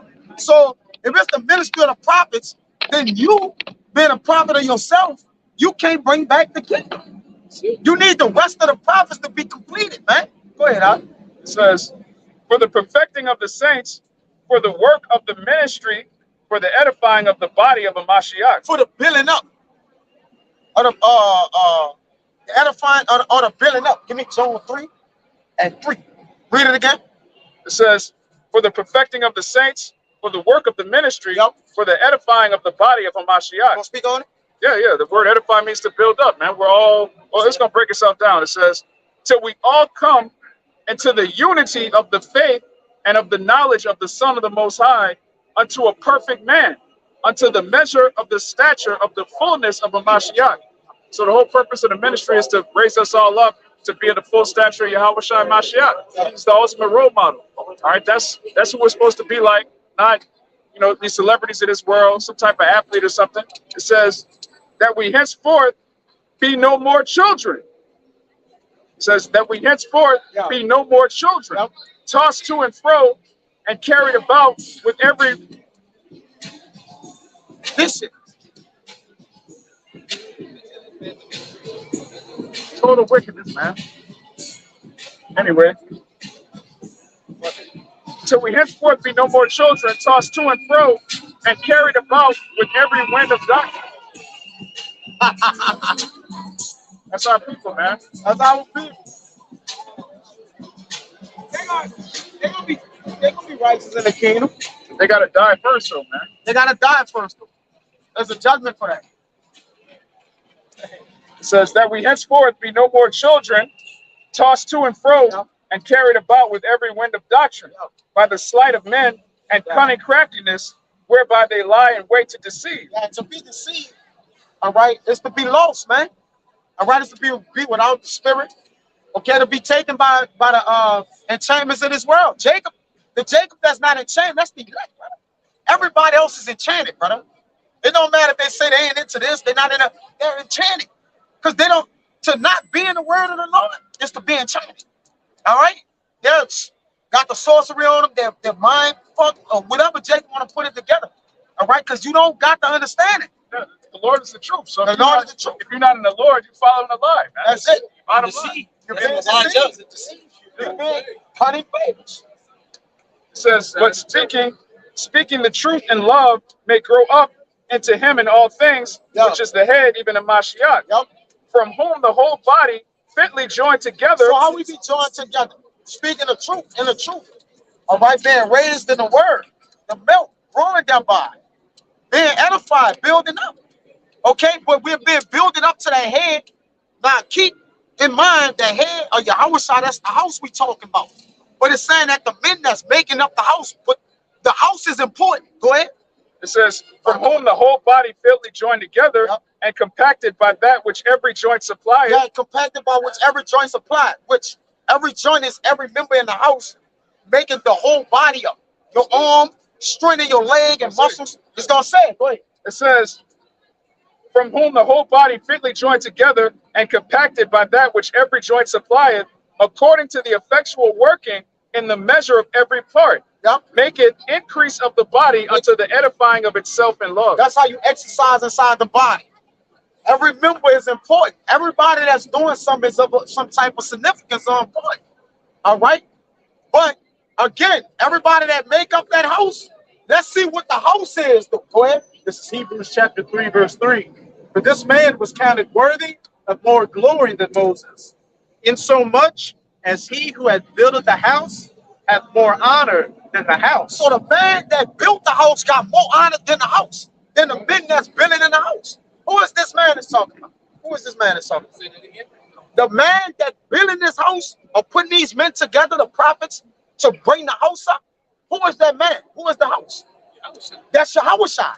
It say he had more honor than Moses. So he's the one that we're honoring to get in the house, man. So the house, the men that's in the house, the man that built the house is more important. Yeah. But the man that's up, that's created, come and build a house is more important than the house itself. That's why I said when Yahushua was crowning the men, he was taller than all the rest. He was taller than all the rest. Yeah, that's it. Because the men came together we're going to come together to glorify Yahushua through Yahweh. All right? And that's why we pray. When you pray, you got to pray to Yahushua. You can't pray to the Lord. It don't work like that. He was the middle wall of petition. He broke down our access to the Father by coming in and dying for our sins. You can't surpass it. There's no way to do that. So I gotta say, Dick, You got to ask in the name of Yahushua to deliver it to the Father. Oh, whatever way you go, you got to go through Yahushua to get to the Father, man. He's the middleman. that's so like when you say, because when I pray, I say, Yahweh, do this, do that in the name of Yahushua. Yeah. Yahushua, yeah. That's how you do it. But it got to go through Yahushua. You cannot get to the Father except get that. Say you can't go to the Father but by me. That's a bold word to say in the scriptures. Knowing that the Lord's name is on the line in the scriptures, man. We're dealing with the Heavenly Father that gave a word to create the heavenly, the earth, everything. Yahushua said, no man can go to the Father except by me. So you can't surpass Yahushua. Get it where it said a middle wall. He broke down a middle wall for this. Get that. No, that's another thing we're praying. You got to pray to Yahushua, man. We got to worship Yahushua in order to worship the Father. It ain't no other way around. You got, and forget, that's being as a little child and understanding that. The world don't even know that. The church world prays straight to God. Then they pray to God. Who is God?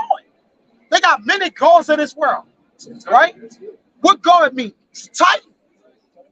So what title are you praying to? Right? The Lord that we know, he's a God. Give me Acts 4:12. Hey, give me Proverbs 30 and 4. So you not know, man. Like you gotta pray that it's gonna prove. Go ahead, huh? It's the book of Acts, chapter 4, verse 12. Yep. It says, neither is there salvation in any other, Yep. for there is none other name under heaven of given among men whereby we must be saved. Now, when you take your Yahushua, right? You know what his name means? It means salvation. He. It means Yeah, he. So, saved. yeah. Yahushua, saved. So there's no name under heaven whereby we must be saved. So if his name is an omen, you know what an omen is? Meaning it means what it says. Like it's it's a better way to put that. Omen. That was perfect, right? His name means what you're doing. Your name means what you're doing. Right? So his name means he's saved. It says there's no name. Read it again. Book of Acts chapter 4, verse 12.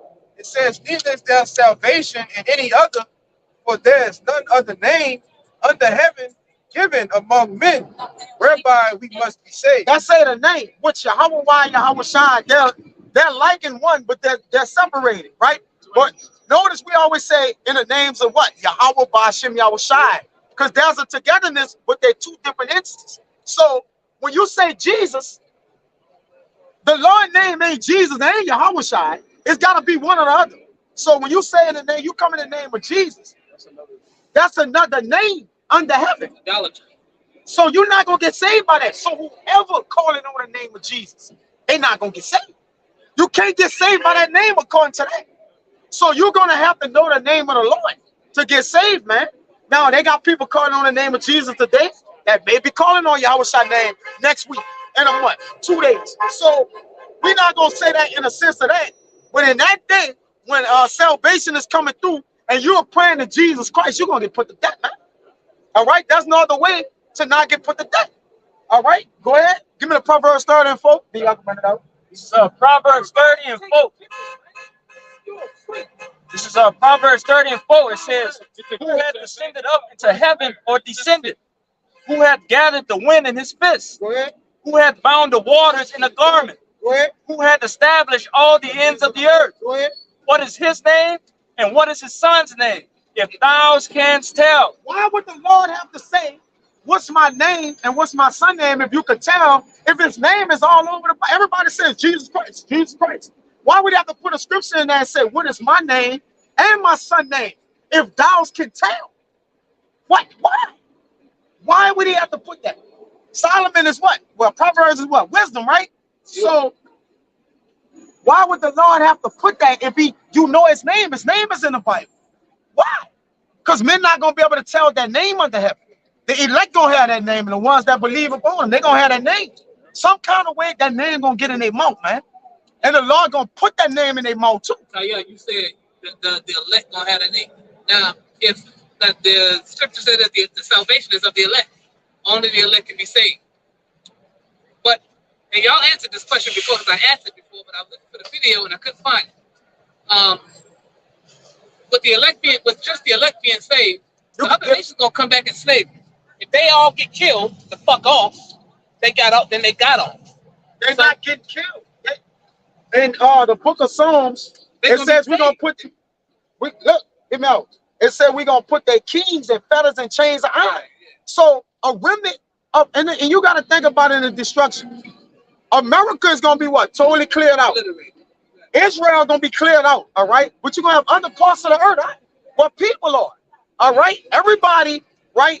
Everybody get killed. You're gonna have a sect of people to bring back what? The slaves in the kingdom of heaven, man. All right.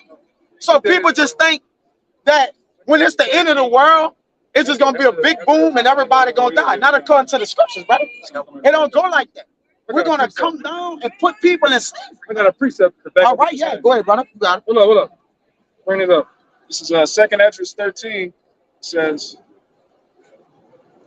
The Lord destroyed it. Some were bound, some were chained. yeah. That's in 13. Yeah, 13. It says, oh yeah. It says, speak loud up. Come on. 2nd Esdras 13, and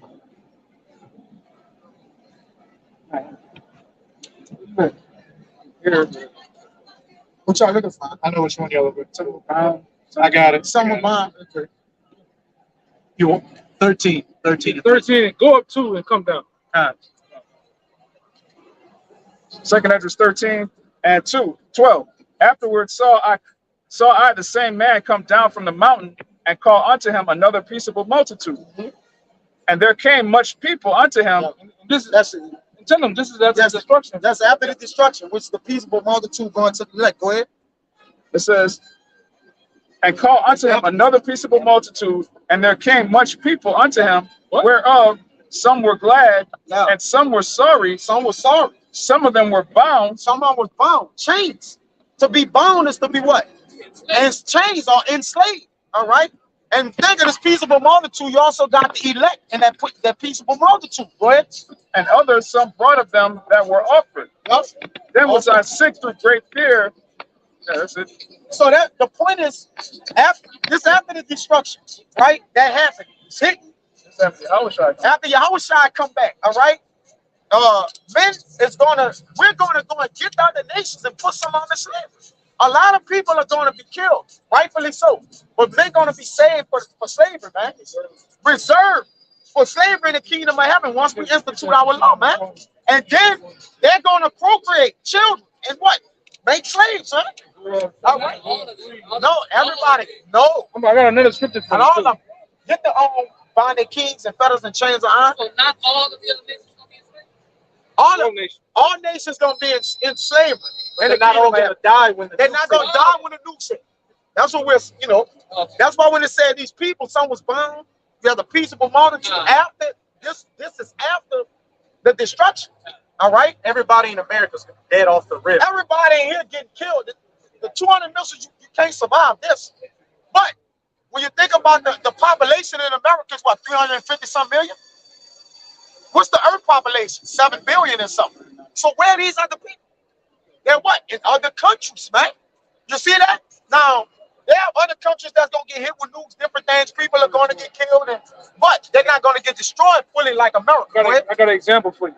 Go ahead, read. This is Ezekiel chapter 39, verse 12. And 7 months shall the house of Israel be burying of them, that they may cleanse the land. Let the shit go by. Let the shit go by. What you say?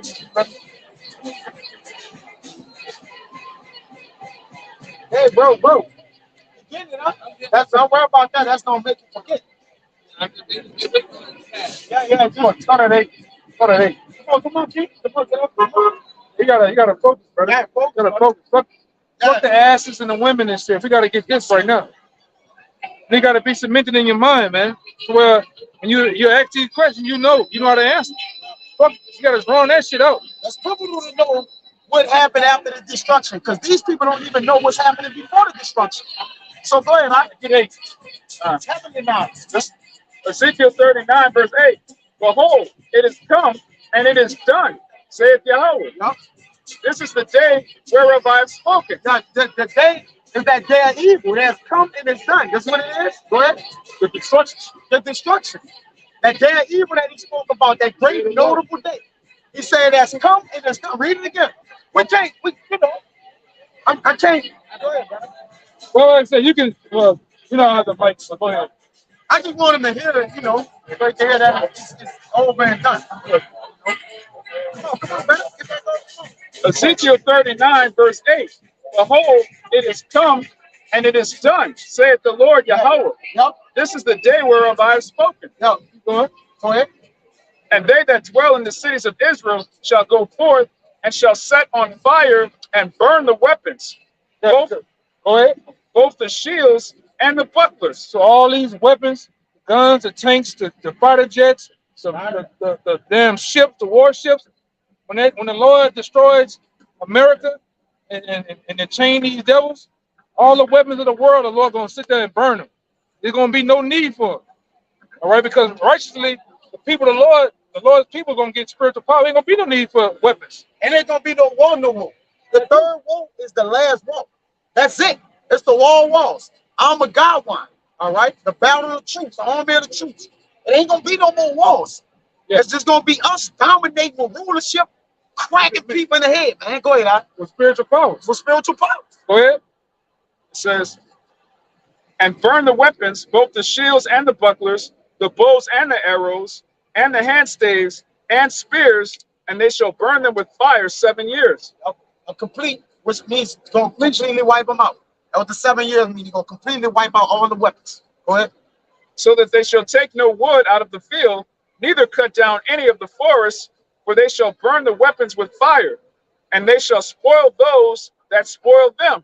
With who? Esau, Edom. The nation, wherever Israel was dwelling, those nations that was in power. We're gonna spoil them that spoiled us, right? Spoiled us. Go ahead. Take them captives, whose captives they were. Put them in slavery. Go ahead. Ultimately, put them in slavery. Go ahead. And rob those that robbed them. We're gonna rob those that robbed us, because the scripture tell you that everything they ever took from us, from the menorah to the sacking of the temple of old time, we're gonna get all that back, man. The Lord tell you they're gonna vomit it up. All our records that we got in the Vatican, they got certain records of us of who we are as a people in the Vatican. They got armed guards. A regular person can't go in there because they got it maximum security down. We're gonna get all that shit back, man. Go ahead. And rob those that rob them, saith the Lord Yahweh. And it shall come to pass in that day that I will give unto God a place there of graves in Israel. What? A place there of graves in Israel. A place there of graves in Israel. Why? Go ahead. The valley of the passengers on the east of the sea, and it shall stop the noses of the passengers. Because of what? All those dead bodies.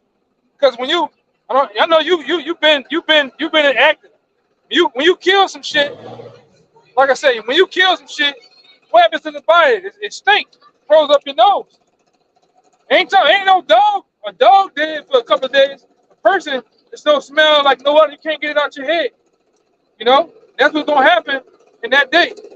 Read that part again. This fucking bullshit, man. It says, He come right over here, man. Let's let him go, man. Let the nigga go. Let's let the nigga go. Rastafari. Rastafari down the street, man. He down the street. Go ahead. Rastafari down the street. He ain't over here. and it shall come to pass in that day that I will give unto God a place there of graves in Israel, the valley of the passengers on the east of the sea, and it shall stop the noses of the passengers. Yeah, go ahead. And there shall they bury God and all his multitude. And all the armies of God, they said, right? Go ahead. Bury Gog and all his multitude, and they shall call it the valley of Haman Gog. And 7 months the house of Israel be burying of them, that they may cleanse the land. They may cleanse the land. You need people to do that. Nations of people. They're going to continue. Go ahead. Yea, all the people of the land shall bury them, and it shall be to them a renown the day that I shall be glorified, saith the Lord Yahweh. All right, go ahead. And they shall sever out of men of continual employment. The Lord said they're going to sever out of men of all the nations. Once the missiles destroy America and those different nations over there, and they get rounded up as slaves, you're going to start off continuous employment of these people, man. You're going to need people to do this. All right, go ahead. Passing through the land to bury with the passengers those that remain upon the face of the earth to cleanse it. To cleanse it. Picking up skulls, picking up boots and dead soldiers, dead people. Even the Lord gonna make a covenant with the angel, with the beast and the beast and the fly and the birds and the beasts of the earth. He gonna make a covenant with them. And he gonna tell them eat and drink up the blood of them soldiers and kings and shit. Eat them, cleanse the earth. You know, go ahead. But ultimately, you're gonna need people to do that. So they're gonna have places on the planet Earth that's not gonna get touched. All right, but like America and the land of Israel, they're gonna die. You know, they're gonna die, man. And it is what it is. We all about what the Lord wants, man. And ultimately, what's gonna happen over here? That's why the scripture continue to go through it. Just like ancient Sodom and Gomorrah, fire came from heaven. Well, this time, the fire that's gonna come from heaven is gonna come in the form of those missiles, man. It's gonna destroy America. Ain't gonna be the climate gonna change though. When the missiles, give me that. And Malachi said, "The day of the Lord shall be as an oven." The climate gonna change when them fucking missiles hit. It's gonna go from being 84 degrees to a million-degree in Fahrenheit overnight. Where the elements, the people, these poles, these street lights are gonna melt. See, the so-called white man fools the world with this climate change bullshit. That's all. That's nothing more than a tool to use to continue to lock you down. Oh, it's hurt. It's hard. It's hurricanes. You're using too much carbon. You're using too much carbon. That's to furthermore lock you down into these lockdown cities, man. These 5-minute cities, man. 15. Yeah, 15. Yes, the to lock you down for quote unquote climate change. What happened to that other nigga back in the day when it was 94? El Nino? That nigga, yeah, El Nino gone, man. You ain't hear about that shit no more. Y'all remember El Nino? He drinking a And Modelo. that nigga, he only stayed around Minnesota and North Dakota. Now you don't hear about that shit, man. Climate change is bullshit. All right? And they said in their book, I believe the book, Behold the Pale Horse, they was going to use things like that to do this, man. Go ahead, Doc. It's the book of Malachi, chapter 4, verse 1. For behold, the day cometh that shall burn as an oven. And that the Lord got his own climate change, all right? The day of the Lord is going to burn as an oven. You know what happens when you open up a hot-ass oven? You see that metal in there glowing? It's heat. So the Lord going to bring that real heat to the world. You thought it was hot this summer. You ain't seen shit, man. The Lord tell you in the book of Zechariah, the 14th chapter, when that real heat hits you people, it's gonna knock your eyeballs out your head. Your tongue is gonna burn in the holes of your mouth, man. Yeah, now we on the way. Son, Yeah, Maui gonna really get hit, man. But see, that's what's going on with the so-called climate change. You got Dwayne and Rock Johnson, Oprah, all them then brought what? They've been trying to push the people in Maui out for years. All at that big strip with all of the millionaires live at, the elites wanted a piece of that. Nobody wanted to sell their land. They really can't hit them with eminent domain like that over there because of how the land is set up. So what they do? It's how ruthless this devil is. I'm gonna go get my dual weapon on this particular day and laser your ass out of there. And then all the houses that had blue roofs, you notice everything that had blue, like the blue cars, blue clothes, garbage cans did not burn. Because he has a weapon called the wreck energy weapons, man. Which he can like he can hit Canal Street. Everything in here is gonna burn up. That's why the Lord tell you that he gonna have power like that, man. Left hand power like that. Fire from heaven. You know, this man don't give a damn. That's what we tell you. The so-called white man, these elite bankers, they want to kill 5 people on a jet, and it's over 100 and some, 200 and some people on a jet. All 2 of them gotta go, man. They don't give a damn. They call you people goyim, which means cattle. They don't give a damn about you. Who are you? They don't care. They poison your food. They poison your water. Hey, they're doing us down here what they did in Flint with this sunk bullshit coming next week. Which is gonna start what? Drive up the price of water, drive up food prices. Well, how the fuck can South go up a river as the river flows down? It's not possible, man. putting it. They're putting it just like they did over there in Haiti. They put cholera in the water to poison the Haitian people, man. On the same thing here. This bitch gonna be like Flint. Watch, just watch. Yeah, you talking about the season? Right. He did it for the season Machado too. They cut the shit off, man. That's why you know what happened last week, Akim. We seen a bunch of soldiers riding in cars all over here, man. But they got something planned. They got something planned for you Jakes down here in New Orleans, man. They know you some of the roughest, wildest, toughest wannabe Jakes. So they're gonna put them soldiers on you, man. That's why we tell you. A lot of you that's not woke up to the truth. A lot of you gonna go in these FEMA camps, man. These FEMA camps are set up, all right, for the disobedience of your Habashim Shah. The ones of you that are not gonna listen, you're not gonna come back to your nationality, you're gonna get caught up in all these different telltale religions and bullshit prison system. The building went out way down in Belching. You go to Belching and keep going. Yeah. There's one on the right. It's big. It's a big old concrete structure. Yeah. And you can see construction trucks going in and out. Talking about in Port Soft. Yep. And the biggest concentration camp in the southeastern region is located in Jennings, Louisiana. All right. They're gonna put a lot of you on trains and cart your ass to those camps, man. Labor camps. Okay, go ahead, you had more? That's something back up what I'm saying about the weather change. It's 2 Peter chapter 3, verse 10. But the day of Yahweh will come as a thief in the night, in the which the heavens shall pass away with a great noise, And that great noise is gonna be set off by what? The nuclear missiles, man. It's gonna pummel this bitch. You know, like we do the research. You know, they got one missile that can leave over a 1,500-mile crater in the ground. Half of you ain't even drove 1,500 miles. All right, and I'm talking about in one sitting. You know, the farthest we ever drove was Houston, you know, Georgia, certain Florida. But that's how big 1,500 mile or 1,500 mile hole in the ground one missile can leave. North Korea got a missile that can travel that distance in 30 minutes. That can get here to America in 30 minutes from North Korea. Yeah. They got one. They just built it. All praise to the Most High. All praises to you. How about your shot for that, man? Ready to go.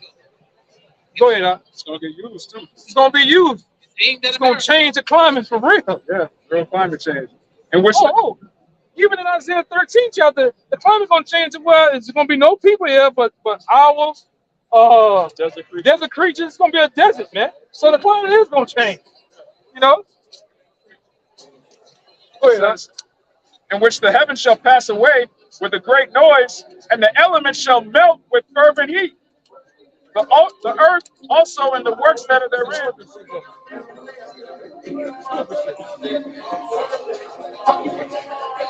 See all this fucking noise pollution and shit. It ain't gonna be so, man, in the kingdom. You can't even think, man.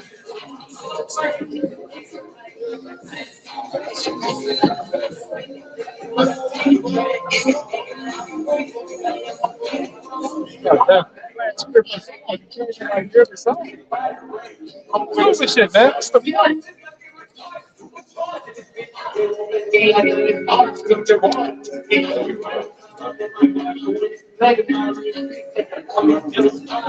Bullshit go, man.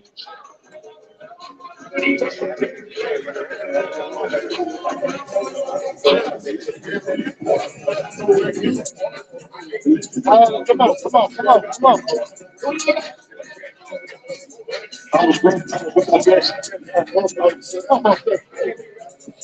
Hey, and them real niggas to you, man. Niggas got training wheel motorbikes, man. Them real niggas to them.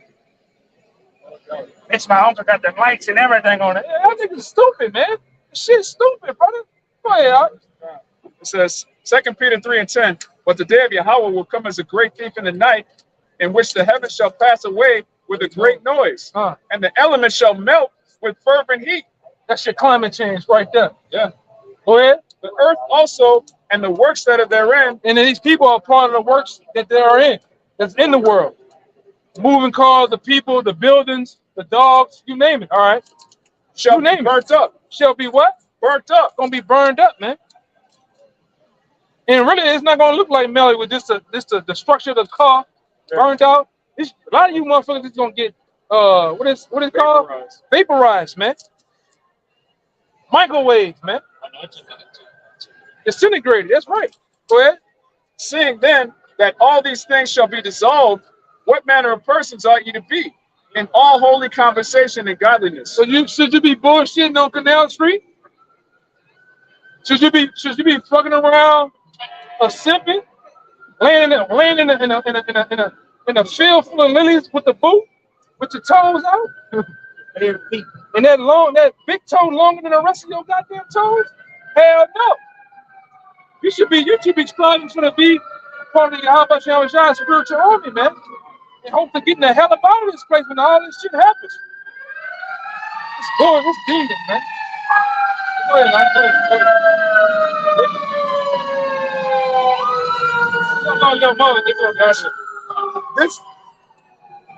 This Ezekiel looking for and hastening unto the coming of the day of the Most High, wherein the heavens being on fire shall be dissolved, and the elements shall melt with fervent heat. That the Lord got a big melt. Damn, man. The Lord just got a big melt pot waiting on his place, man. It's gonna be a fire. It's gonna leave an everlasting smoke here. especially here, right? And the scriptures talk about that after the destruction that happened, that you're gonna look over into the west, it's gonna be an everlasting smoke. No man gonna dwell there. No person, nothing, because the missile's gonna be in a totally nuke this place, right? All you're gonna see is a pit of smoke coming out from the fire, the everlasting fire burning in this place. The Lord gonna burn this place. There ain't gonna be no IDs left like Yeah, you 9/11. ain't gonna never get an ID out here. Oh, this was such and such. You know how they did. Yeah, they got 3 IDs on the ground, 9/11. Come on, man. This is Ezekiel 22. Oh, Lord. Angel, remember that angel? Kicking ass. We had an angel on here some years back, kicking their ass, man, getting them hit by cars, them trolley, falling out, busting their ass. Now you gonna sit your big ass down somewhere now. Years before y'all brothers came out, they still got him out here.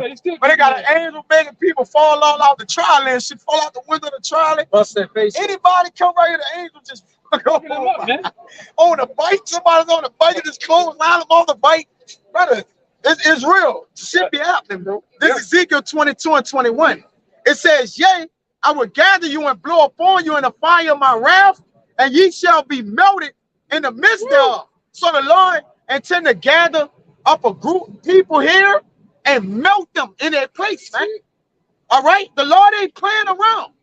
Now, That's in again, the Bible, man. this is in the Bible. I'm gonna read one up. That's right. That's in the Bible. That's not. We're not reading of our own heart. That's been in the Bible for the beginning of time. But see, your pastors, these motivational speakers, they purposely don't read those things to you to deceive you, man. The power of the heavens and earth that's in the Bible. He's not all peaches and cream. Like I say, skipping through a field full of lilies, handing out buckets of KFC chicken and strawberry cold drink. He ain't about that, man. He's about he's about straight laying down the law, man. And he's a so-called black man too. Yes. All right, everybody in the Bible of people of color, man. Even Adam. Well, go ahead. This is Ezekiel 22. I'm gonna start at 20. As they that gather silver and brass and iron and lead and tin into the midst of the furnace to blow the fire upon it, to melt it, so will I gather you in my anger and in my fury, and I will leave you there and melt you. So when he brought up Malachi 4 and 1, they said a day of the Lord shall burn as the oven. Get Proverbs 16 and 4. Some of you niggas like in that oven with that pan. You gonna buttering you niggas up right now. Got you thinking you gonna make it prosperous here, buttering you up, thinking you got a future. Gonna put you niggas straight in that oven, man. He gonna bake a cake. He got a cake baked for you niggas, Yes. though, man. You saw the Terminator. This it tell you in Isaiah 95 that this one shall be with burning and fuel of fire, and you people is the fuel, right? The Lord gonna kindle. The Lord said, "What if I bring fire on the earth, but would I if it be kindled already?" Kindled. So the people is kindling the fuel. So when the Lord burn this place, he gonna be justified. That's why he like, look, I got a righteous indignation, and in my wrath, I'm gonna hit y'all with fire. Go ahead, This is Zechariah 14 and 12. And this shall be the plague wherewith Yahweh. I want to say one thing, Sluggy. And that's why the scripture he brought out is crucial. Because guess what? When the Lord sent his son back, the world's already gonna be in an uproar, fighting each other. Fire gonna be on earth. You know? And all those things are gonna be happening. That's why the Lord gonna come back. He's gonna straight demolish all of them, man. Slapping them with fire. They tell you that in second entrance, that sharp sword that's coming out the Lord. We pray for World War III, man. We pray for these devils to go in Iran. All right? We pray for we pray for a nation to attack the nation of Israel, man. Yes. So we can get the fuck out of here. It's the hard way out. And we might see them guys crazy. Yeah. Man, we want the missiles to hit this bitch, man. Yes. We're ready for martial law. We're ready for these things to happen. The faster they happen, the faster the Lord come back, man. Yes. Yes, brother. Yes, brother. Like this morning. Yes. Yes. Pray. Yes. Yes. Boy, boy, about to fall out here. Go ahead, Al. Yes, man. This is Zechariah 14 verse 12. And this shall be the plague wherewith Yahweh will smite all the people that have fought against Jerusalem. Right. Hey, and what's the plague that going over the earth? The angels. The chariots, man. That's part of the plague. Go ahead, Al. Hey, that was a group of Moabites, Edomites, and Elamites that just walked by. Perfect. We gonna put them all in slavery. You too. What? He might be a Jake. You know what I mean? I never seen a tall one. I ain't see a tall one before. He might be a Jake. Take that easy. I ain't gonna jump the gun. Go ahead. Let's let him listen to them. Hey, that might be a Jake. We don't know. He dressed a little snazzy. Yeah, then he's tall. Yeah, that's right. That's why I'm talking myself, brother. That might not be a bull fight. Let me take it easy. Got some Gucci slippers. Hey, go ahead, I. He eating the chip like a Jake. He eating a chip, yeah. He eating the chip like a Jake. So, you know, we got a deal right, huh? Go ahead. He look like a boy from Fast and the Furious, Han or Jake, man. I'm a Jake. That's a Jake. That's a Jake. Come on, man.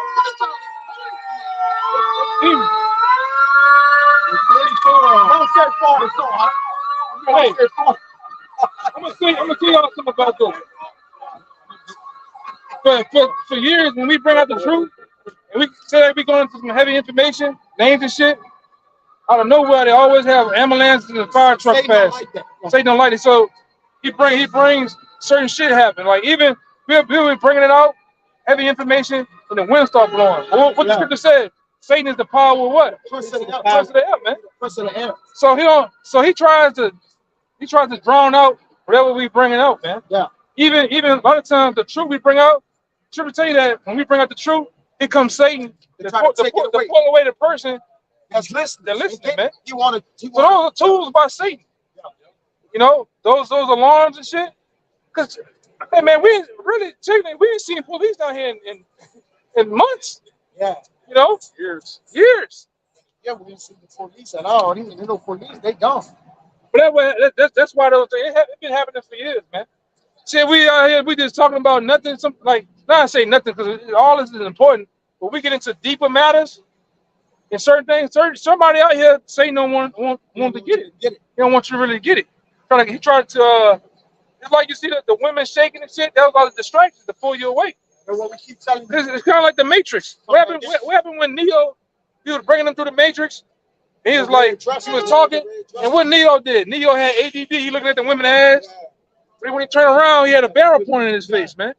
This is the Matrix. Only thing now, this is our world right here. This is the church, and we're tapped into the Most High. Everything else happening around here is pre-recorded for the Matrix.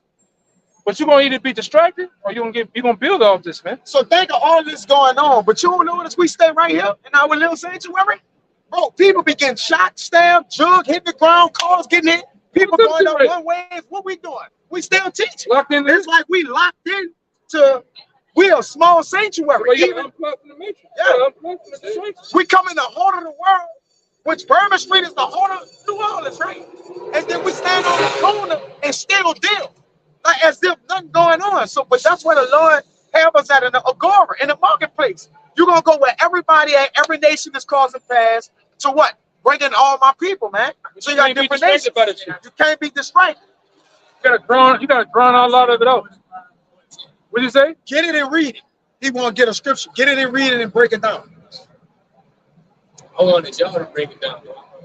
But I want to see what your understanding. What's your understanding on it first? Israel, Egypt, and Ethiopia will be yours. Solomon and Sheba will be your slaves. They will follow you in chains. Let me get it. They will bow down to you and confess God is with you, and He alone is God. Let me get it. Get it in. What version that is? When you say they shall come to bring the forces to you. And the Sabians Yeah. represent I know where you're at now. the taller nations, or the Africans or the Ethiopians bring that What's out. gonna happen? Sabians to bring the What's change. gonna happen in the future? Oh, go ahead. Yeah, so That's point, brother. that's the slave. That's our slave that's gonna come unto us, bringing the once we're back in rulership, they're gonna bring their forces unto us, meaning their riches, the daughters or whatever it is. The gold So and the children silver. of Israel, the gold, their silver, the things that they have now gonna be ours. We're gonna possess it all. Go ahead. And that's you so-called Negroes, Yeah. you so-called Latinos and Native Americans. The world to come. See, in this world, we're the bottom. We represent the worst of the worst. But in the world to come, and that's what we're talking about out here. In the world to come, the Most High, that the word called God, He's gonna put the so-called Black, Latino, Native American man on top. Yeah. And these nations that ruled over us and had us in slavery, they're gonna be slaves to us Be our forever. slaves. forever. And that's what they're talking about, man. It don't seem like that right now, right? Get that in John. John. It don't seem like what it's going to be, all right? But there's a what? It's going to be a great changing of the gods in the earth, man. All right? And you see it's happening, but the way that it's happening, they have to play out through biblical prophecy. So they have to go out the way it was written. And we are the representation of that. That's right. In every kingdom that the Lord destroyed, he always sent his men on the highways and byways before he destroys it, man. And we are those men. Because we just not out here in every major state throughout the US, we doing this. Yes. We got brothers in Japan doing this, Australia, Germany, New Zealand, Iceland, Holland, the Philippines.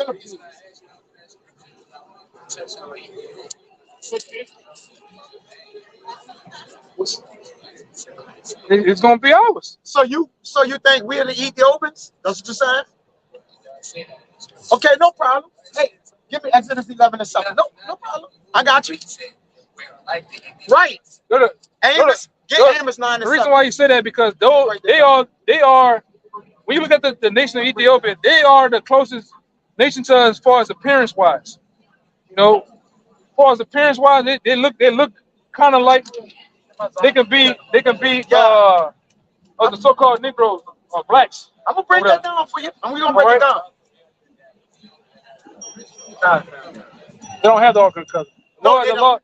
The Lord tell you that He hid the Ark of the Covenant. It's hid away from everybody. Look. Wait, hold on. We're gonna deal with the Ethiopians. We're gonna deal with the Ethiopians. Because as you said, the Lord likened these people unto the Ethiopians. Now you know we did go into Africa fleeing Roman persecution, and we was amongst them for what 1,500 years. Yeah. Then we came over, but we never was of those people. I'm gonna say this. I want to say one thing. You got some of these people that spread amongst them, but they're not of those people. Yeah, like Usain Bolt, a different man. Usain Bolt. Yeah, he Benjamin, brother. You think? Oh yeah, he Benjamin. I'm saying he like an African though. He would be like an African or Ethiopian. Like Nipsey Hussle would be a Yeah. Like Nipsey Hussle, Gilly the Kid, those guys will be considered what you're talking about. But over here, we're not dealing with just appearance. We're dealing with the spirit, you know. But those people, turn the camera around.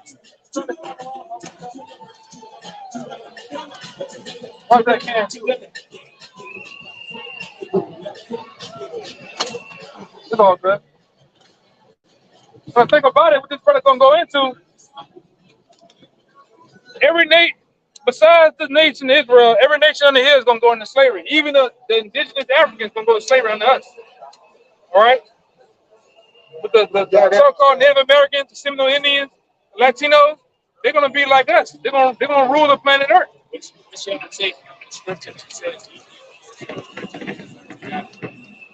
Ethiopia. You gotta understand what they're talking about.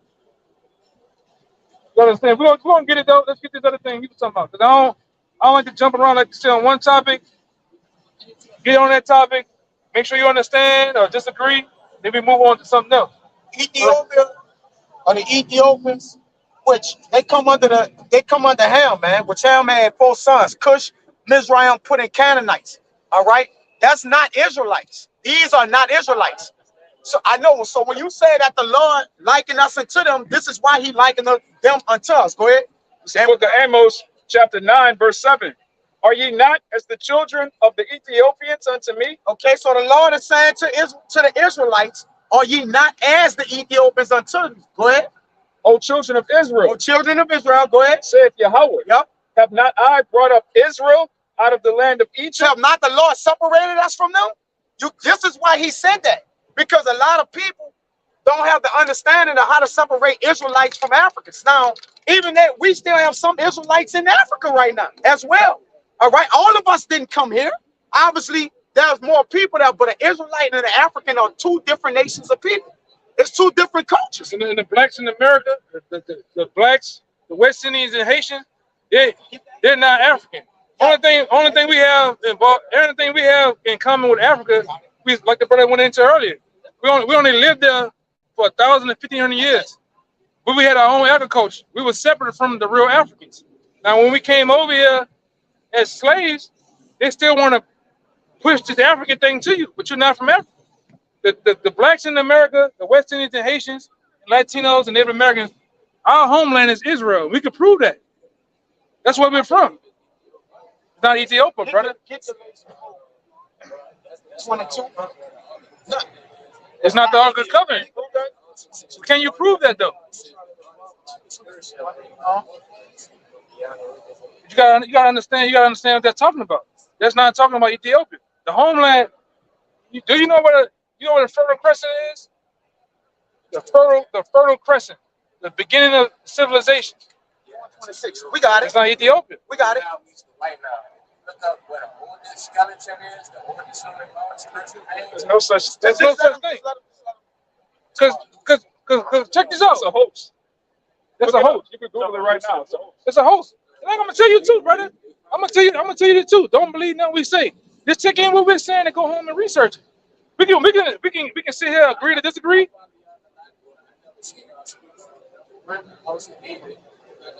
We speak on it all the time. We speak on it all the time, brother. Every week.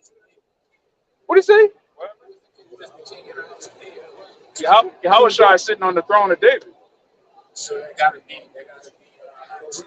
It's not Haile Selassie. It's not Haile Selassie. Like we. Are you serious? He was crowned Iron Judah By who? 1930 by the Ethiopian. Those are heathens. Those are heathens, brother. And like I say, it's cool. It's not talking about that, brother. Pull that scripture. And then we gonna deal with we're gonna go one by one and answer all your questions. Get the Galatians 4:26, because you said Egypt, Ethiopia is the homeland. I'm reading that. Yeah, because when you read Genesis, the second chapter, when it starts to break down those rivers, it don't have nothing. It don't say nothing about. Y'all don't come in. It talks about the land of Eden. Yeah. It don't bring up nothing about Ethiopia at all. Or says, I will mention a breakdown. About to get that. Says Tyree, Ethiopia is now. Don't get them. Okay, but you gotta understand what that scripture is saying. Read that right quick. Wait, you said Psalms 88? Hold on. We talking around. Wait, Galatians chapter 4. He reading another translation. you read another translation. It Hold on. says, but Jerusalem, You know what Jerusalem is, right? No, brother. You gotta prove that. Prove that. Don't laugh. Prove that. All right, that's cool. Hold on. Let's go ahead. That's cool. Go ahead.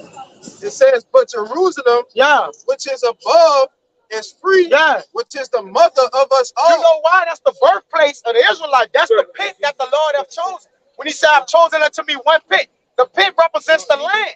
All right, the land is where the Lord have put his hand on, which is Jerusalem. All right, which is what? Israel. Okay, so Israel is the homeland. It's not Africa, brother. That's not the motherland in which we came out of, man. It said Jerusalem. Wait, read that out. Jerusalem is the mother. Like you said, the mother. Go ahead. It says, Make sure you say that part. Africa is not the motherland. but Jerusalem, which is above, is free, They're above, which is free. All right, go ahead. which is the mother of us And all. the reason why Jerusalem is free, there are people before Christ, but the other nations are the ones that slave. The Israelites gonna be the only free people. All right, but Jerusalem is the mother of them all. Of us all. It's the mother of all the lands, man. Jerusalem is a people for a place. So those are the people, man. Go ahead, I want to get this real fast. Now we're going back. We're going all the way back.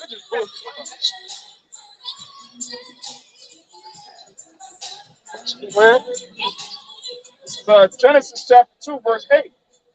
It says, And we want to see if Ethiopia is in here. and the Lord planted a garden eastward in Eden. And there he put the man whom he had formed. And out of the ground made the Lord to grow every tree that is pleasant to the sight, for good, for food, the tree of life also in the midst of the garden. It says, and a river went out of Eden to water the garden, and from thence it was parted. Eden, you talking about Eden from the beginning. All right? Which was really the land of Israel, right? Which was broken down to we know today as the Fertile Crescent, the beginning of civilization. How everything started from our homeland. All right, not Ethiopia. It has nothing to do with Africa. Right, Jeremiah 13:23 says, "Can an Ethiopian change his skin, or a leopard his spots? Neither can you do good or a pestilence." All that's saying is that he can't change from being wicked, man. He can't change from being Ethiopian. It don't matter if you change from being Ethiopian. He's not chosen. Get his scripture, because he's reading from another translation. Yeah, read it. What it says in the King I know James. exactly what he's saying. I know. You can bring that out. Bring that out real quick. Wait, get that. This is Jeremiah, what that's 12, That's Jeremiah 13:23. 13 and 23. Go ahead. this is Zephaniah 2 and verse 12. Yeah. It says, "Ye Ethiopians also, ye shall be slain by my sword." So the Lord, if God is the Lord of the Ethiopians, he's gonna kill his own people. That's it. That's it. Man, what are you talking about? He chose Israel over all people. He chose Israel, but he gonna kill the Ethiopians. Yeah, because they dethroned him. The Ethiopians Dethroned Haile Israel? Selassie. Oh, Man, Haile come on, Selassie. Haile Selassie is too much fun. All right, brother. Bro, He did according to the Bible, the Messiah will come from what lineage? What lineage did the Messiah come from? Say he come from Benjamin. No, he come What from scripture is Benjamin. this? That's Paul. I'm tripping. Oh, from Benjamin. Where does the term Ethiopian come from? Hold on. Let's take it at a time. One thing at a What time. lineage does the Messiah come from, according to prophecy? He's Hebrew. What lineage specifically? To sit on the house of David, you have to be from what tribe? Just get it. Get it. Don't get it. He don't know it. Get Hebrews 7 and 14. Go back and forth between that. Just let him get it. He don't know that. He don't know it. 14, "For it is evident that our Lord sprang out of Judah." Judah is the head tribe of the nation of Israel. That's the tribe that King David comes That came from us. King Solomon and the Messiah. Haile Selassie is a heathen. He's not even an Israelite. So how can he be from the tribe of Judah? Judite. No, he's not. He don't know what it is. His mother. Is it Ethiopian and Judite? What is it? Bring it on. Bring it on. How's he from Judah? A lot of, not all Ethiopians, but a lot of.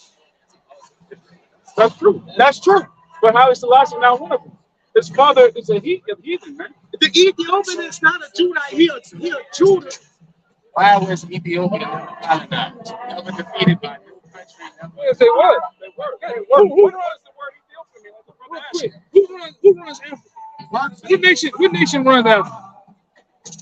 The Chinese right now. Right. No. The Chinese, Before the Chinese, it's still ruling to this day over Africa. when the Chinese came into Ethiopia, it was always Britain, brother. It's Britain. It's Britain. How Africa get its name? Britain never My went. Leo Scipio Africanus. It's a white man. It's a white. That's a white man. What language is the word Ethiopia? What language is it? Languages. Yes. Ethiopia has the oldest language, which is What language is the word Ethiopia? What language is the word Ethiopia? Huh? What language is the word? If you don't know what to say, you don't know. From? If you don't know, just say you don't know. Say you don't know. It originated from, it means black face. It's a Greek word that means Perfect. birth face. Yes, Ethiop. It's a Greek word. So if they're sovereign, why do they have a Greek name? They got a Greek word. But they black people. You know what the Greeks were, right? You know what Greeks were, right? What nation was the What Greeks? nation were the Greeks? He don't want to say. What nation were the Greeks? That was white people. That's a Greek name. He just Why? said that's a Greek They were name. they were conquered. There was conquered. Then they were conquered by the Britons. The Britons run Africa what they say? Livestock and barrel. They run into this day. Brother, you don't know your They history. steal the resources, do whatever the hell they want in Africa, man. Them long ass Ethiopian bugs. Selassie was this great king, then why did he have to go to the United Nations, the League of Nations during World War II? Because Italy invaded Ethiopia and was whipping their ass. They still No, they got didn't. invaded. They have to be. So the Messiah could come from Vietnam because the Vietnam made America lead too. That's a ridiculous argument, bro. God damn, man. What you looking at in your phone? Because we're trying to get that. Oh, get the Jeremiah 13 and 23 so we can break that down correctly. This Go is ahead. Jeremiah 13 and 23. Whatever you go to, we're going to break it down. Can the Ethiopian change his skin Uh-huh. or the leopard his spot? Uh-huh. Then may Hold on. Then may ye also do good that are accustomed to do evil. So what he's explaining here, that a person that's doing evil, which like he said, a wicked was going to Esau eat him, he can't do right because the Lord made him crooked. Get it where it says he's been made crooked? He that make it crooked, who can make that straight? So all that's saying is saying that even a leper can't change his spot. The way the leper was made, that's the way he is. So he just said that about the Ethiopian. That's all it's Well, talking about. Ethiopians are what? It's not the They glorified don't- Ethiopian. It's not the glorified Ethiopian. What is it? What that is? You want to dude? What is that? You.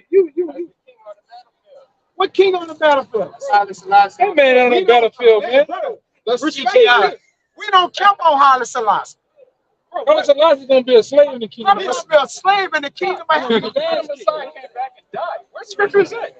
The man is dead, bro. He died. He gonna come back and die again. We're gonna kick Haile Selassie in the face of the king. And he gonna be a king. You know what? He gonna. You gonna- Haile you gonna- Selassie gonna bring us his. He gonna kick Haile Selassie. Bring that out.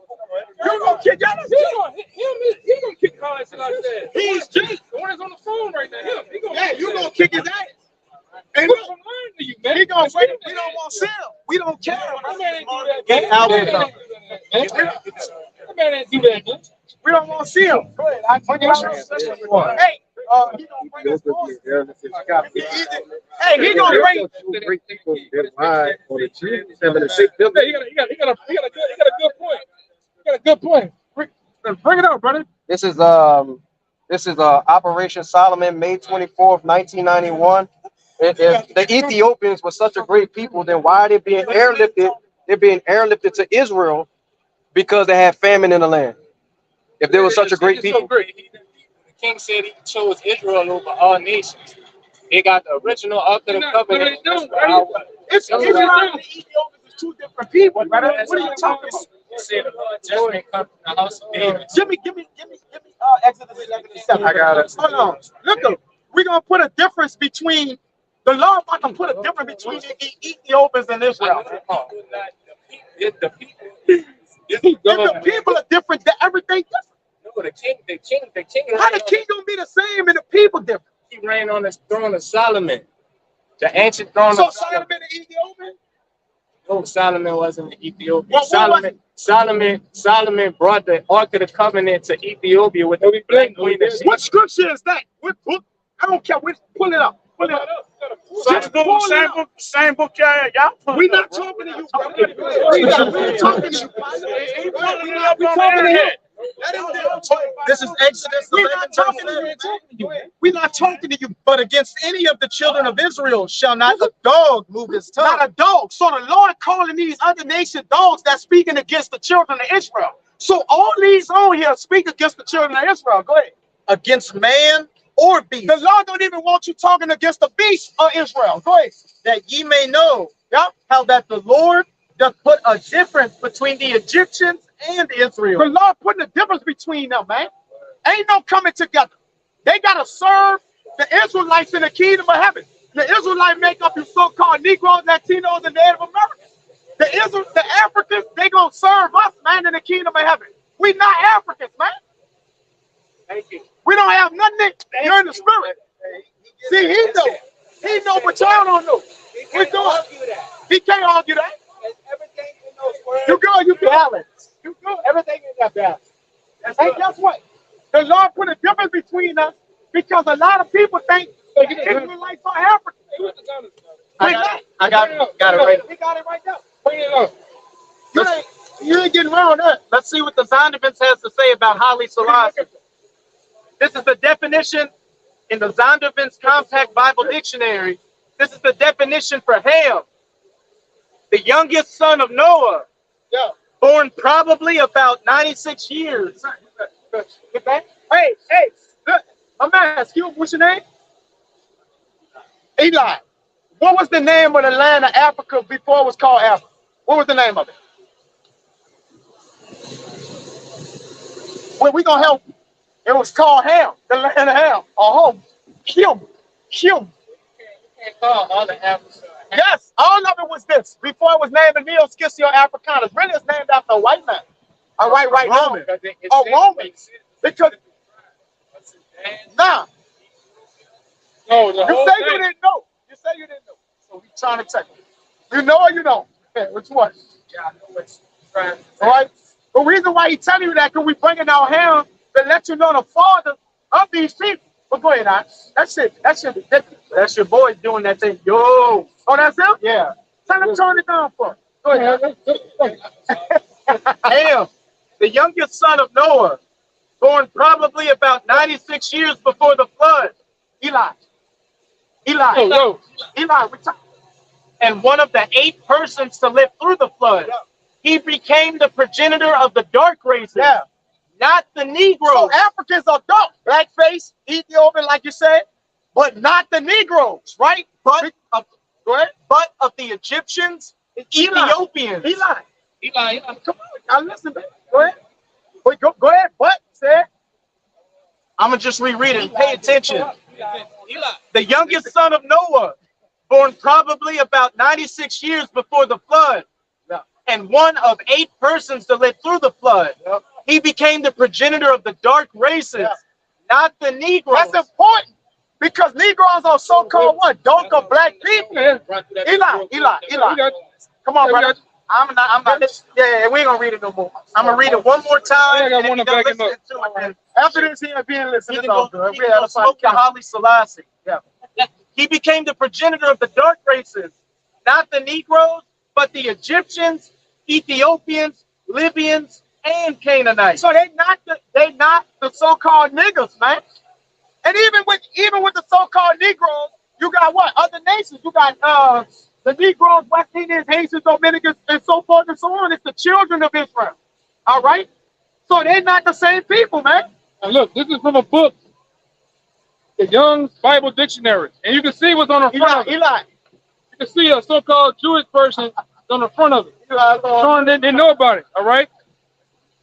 Now let's see what it says. Same definition. Ham, a son of Noah, and father of Cush, Egypt, and Put, and Canaan.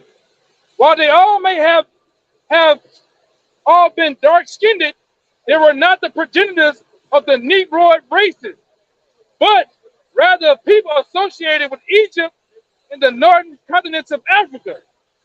So these devils come up with this archaeology and information. They know who we are. They know that the blacks in America, the West Indians and Haitians are not associated with the people of Africa, man. But only that they lived there for a period of time. You know? Go ahead. Read. Go ahead. So King Solomon was king over all Israel. We got another one. So either Ethiopians or they are all twang of Israelites. Yes or no? No, they're not. But what are we doing?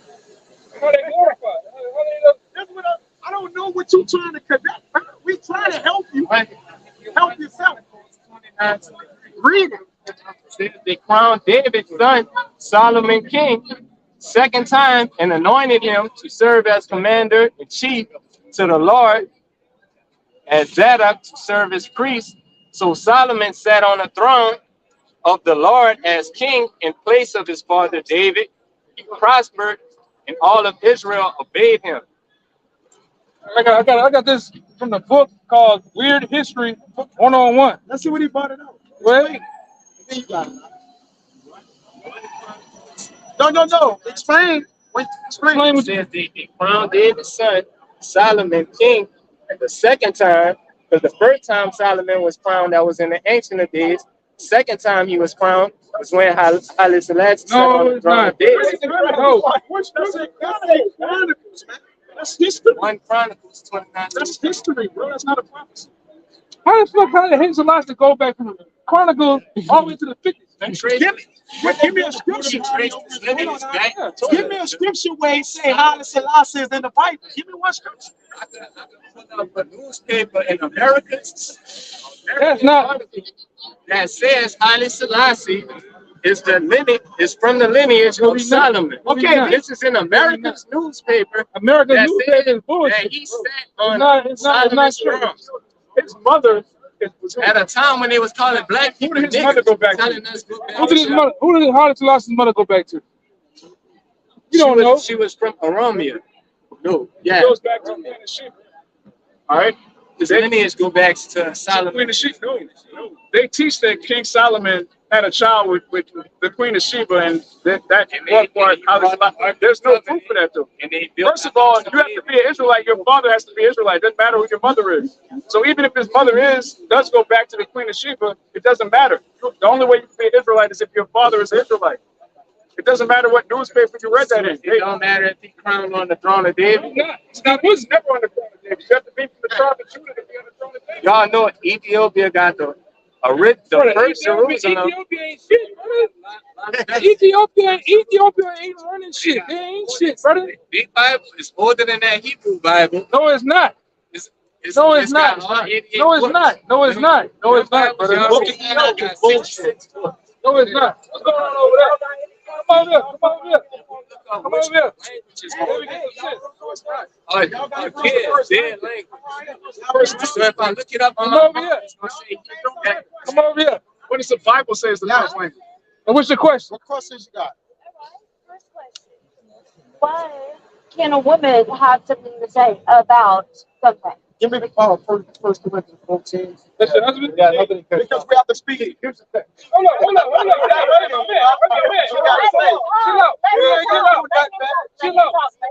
Chill out, my man. Chill out. Hold on down. Well, you know what's around the corner. You don't care about the chip. Just go ahead up the street. Get up the street. Just go up the street. Just go up the street. If you don't care, just go up the street.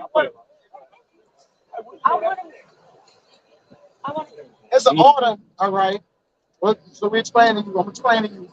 It's an order, and the reason why the woman is not supposed to speak while she's in the churches of the men, because the men was given the wisdom of the Lord to deal with matters. The woman is emotional. She don't. Her judgment is clouded, and the Lord didn't impart to her understanding. Like I said, one thing too. Right? He deprived The reason why you don't deal with a woman directly because for the respect for her husband, you're supposed to deal with her husband first. That's right. And when we talk to him, he's supposed to relate to you what we're saying.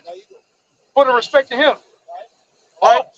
Only for all the sake too. So we respecting you to have the respect for your woman to teach her at home, which the scriptures tell us that with order, right? Do y'all really believe that? Well, we're gonna read it in the Bible. Well, we believe in the scriptures. You believe in the Bible? Or the Bible. Do you guys believe in the Bible? You believe in the Bible? No. Y'all don't believe?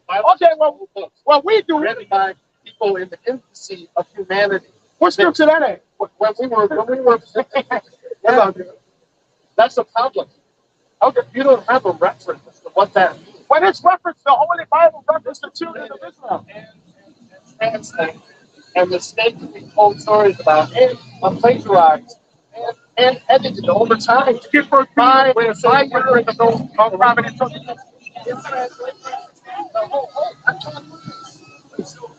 We're gonna read the Bible back to you because we believe in the Bible. You waste your time. You waste your time, that guy. You waste your time. Who we just edify? It's as if you're reading some kind of Lord of the Rings. Yeah, why not? That's because you're a heathen. That's because you're a heathen. You're a heathen. You don't believe in the Bible. It's not for you. We ain't label you. Here's what the scriptures say. You tell me what you see. Tell me right now. We figure out how many guys sitting outside. That's what the Bible. Okay. Cool. You supposed to believe that though. You supposed to think that way. You supposed to think that way. You supposed to think that way. Because it was rationally, more open. No, you're not. No, you're not. But go ahead, keep on. Keep on. That's cool. That's cool. Stop. Humanity has moved forward. Went back. Your people don't even know what a man and a woman is anymore. Y'all don't even know what a man and a woman is, man. That's aggressive. I didn't get no woman. Just go to the street. Just go to the street. Y'all can just go to the street. Don't waste your time. Just go to the street. Hey, humanity is down the street. Humanity is down the street. Just go to the street. That's where you attack my character. Go up the street. You attacking our Lord in the Bible? Yes, you is. I don't give a shit about it. And we're telling you. We're telling you. Look, we're telling you. Walk the block because you don't believe. Walk the block. It's easy. It's easy to end all this shit. You don't have to do it. Just go up the street. Just go up the street. Hey, take him up the street. Just go up the street. All right, y'all have a good night. Well, you have a bad night, man. Go up the street. Go up the fucking street. Go up the fucking street, man. Nobody cares. Hey, nobody gives a fuck. Hey, go ahead, man. Hey, go ahead. Go ahead. Go ahead. Go ahead. You and your team, man. Go ahead. We don't want to talk to you. Yeah, we don't want to talk to you. Jackasses like you. Go up the street. We don't want to talk to you. What's the woman? You're done. Yeah, we're right Go down the street. Go, get ready for slavery. Get ready for slavery. That's all we got to say. That's cool. All right. Okay. It's not ridiculous. Stay talking ridiculous. Stay tuned then. You and your cheesy ass fucking Hey, suit, get man. ready for some. Get the goddamn woman up the street, man. Go ahead up the street. Yeah, we're going to put your ass in slavery. You blue-eyed devil. Yeah, go ahead, man. We don't give a damn. We don't give a damn what you gotta say. You just a jackass in a blue suit. Just go to the street. We don't give a damn. We don't care. Go to the street. A devil like that post a thing like that, man. You supposed to have those. You little minded fucking Edomite, man. You're an Edomite. You're a goddamn Edomite, man. All right? Hey, you an Edomite. Nobody cares. All you can do is just drink your wine and go to the street. Just go to the street. You're wasting your fucking time. Hey, just don't even tell him nothing. Hey, y'all money, don't tell him nothing. They getting digged down. Go ahead. They getting piped down. Hey, the band change. Stupid ass. Hey, get ready for slavery. You don't got nothing decision to choice. Y'all power is gone. Ain't nobody buying down to y'all. That's Obadiah. That's a fraud devil that thinks you still think he's gonna rule the world for fucking ages, millions of years, man. And like I say, a devil like that posts a thing like that, man. He in his right mind. He's proud. He's going right now. He's in his fucking right mind. And that's why we tell you, Jakes, like this guy, you come in that weak ass Haile Selassie spirit, you're never gonna fucking rule any goddamn thing. Cause a fucking Ethiopian ain't gonna rule shit, man. In the world to come. Neither them motherfuckers, man. Like I say, but the thing about you, we're not dealing with that shit no more, man. That's bullshit. We're done with that shit, man. We done with that too. We're done with that shit too, man. We're wasting your time, man. We done, bro. We're wasting your time. We totally destroyed that Haley Rasta Ferrari, all that bullshit, man. Start the motor on your bike and get up out of here, man. Start that weak ass motor on that bike, man. That's not gonna even go fast. Tired of this shit, man. Go brush some trees. Niggas like that, and Edomite, you just gonna fucking die, man. The most time gonna kill Ethiopians, Africans, fucking fake Jews, dogs, cats, fruit, all that shit. You niggas gonna die, man. Start your motor, brother, and go ahead. We ain't Waste dealing your with that time, shit man. no more. You ain't break nothing down. Everything you said is vain, brother. It's empty. We just away. You ain't getting no more. We done. We done, bro. We done with this shit, man. We done, man. Yeah, you ain't getting nowhere. We done with that too. You showing us a nigga in the lake with just his head showing. You just like them, man. A nigga got a black and white drawing with a big ass stick. No, brother. That's bullshit, You man. just like them, brother. We don't want them. You bugged out, man. You might as well go be with them. You start the motor on the bike and catch up with it, bro. Start the motor on your bike and put some gas in that bitch, man. Go ahead, brother. Bullshit, man. We tired of playing. Yeah, we tired of playing, man. We're allowed to play, man. Semantics and games and shit, man. We ain't playing. Brother, like this Trigger said, he didn't ignorant, let him be ignorant still, man. That's it. So continue believing in Haile Selassie. You bullshit. We gonna see. We gonna see if the power of the heavens and earth when we believe in truth or Haile Selassie. That nigga did some fucking way, man. That nigga somewhere in a wooden coffin with his mouth open, man. With a toilet over it. With a toilet buried over him, man. Dead, man. We gonna see. You're right. You're right. Catch up with them. Look, his bike better than yours. Look, his bike better than yours. Get that bike. You don't got no video. His bike better than yours. He got lights. He got big tires and everything. You don't got no video on that bitch. That's Haile Selassie bike right there. Look at that. I've never seen a bald head crank. You created that bitch. He ain't bald head. You got dead hair on your head. I ain't bald head. I got hair. Man, you look like a retarded fucking Diggy Martin. He got Haile Selassie. Don't get mad. Don't get mad because my man's bike better than yours, man. Yeah. All right, his dreads better than yours. And he got insurance. He got better shoes. You gonna get stopped by the police. You got no insurance on that. You got some pressure washed tires on. You got a milk crate on the back of your shit. You wasting your time. You wasting your time. You wasting your time. Real You my head, wasting your man. time. You should be reading the book of Haile Selassie right now. You're reading the Bible.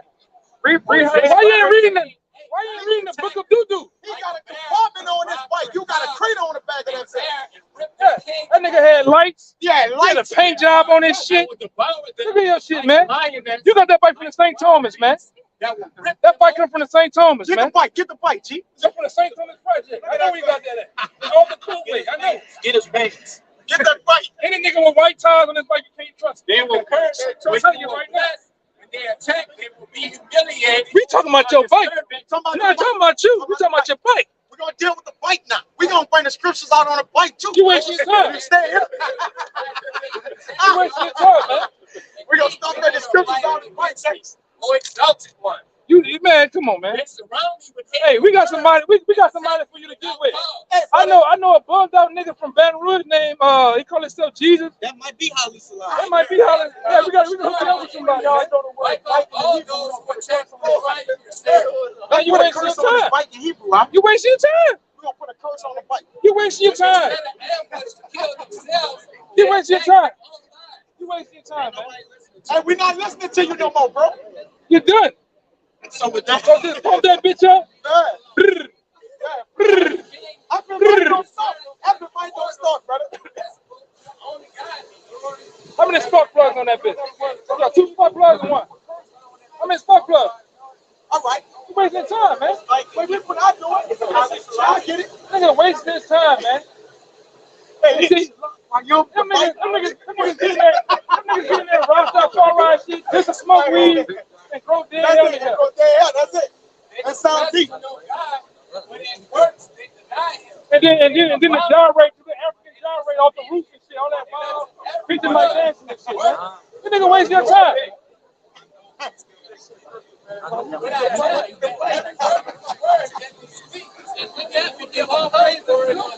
Man, you wasting your time, brother. Hey, look, this start your bike up and go. We ain't getting nowhere with you, man. He lucky. We want to put curses on that bike. You lucky. It don't make sense, but you lucky. Yeah, I pray that the water pump, the brake, the cylinder, the brake breakdown, you lose oil, your brakes fail, you go into the intersection and some shit hits you. That's it. You know, fuck all that, man. We're tired of you niggas, man. Man, you playing with us up here. Semantics and shit, man. Come up here with that weak ass Ellis doctrine, man. You don't even know. We know more about your shit than you. For real. We know more about your beliefs than you do, man. You wasting your time.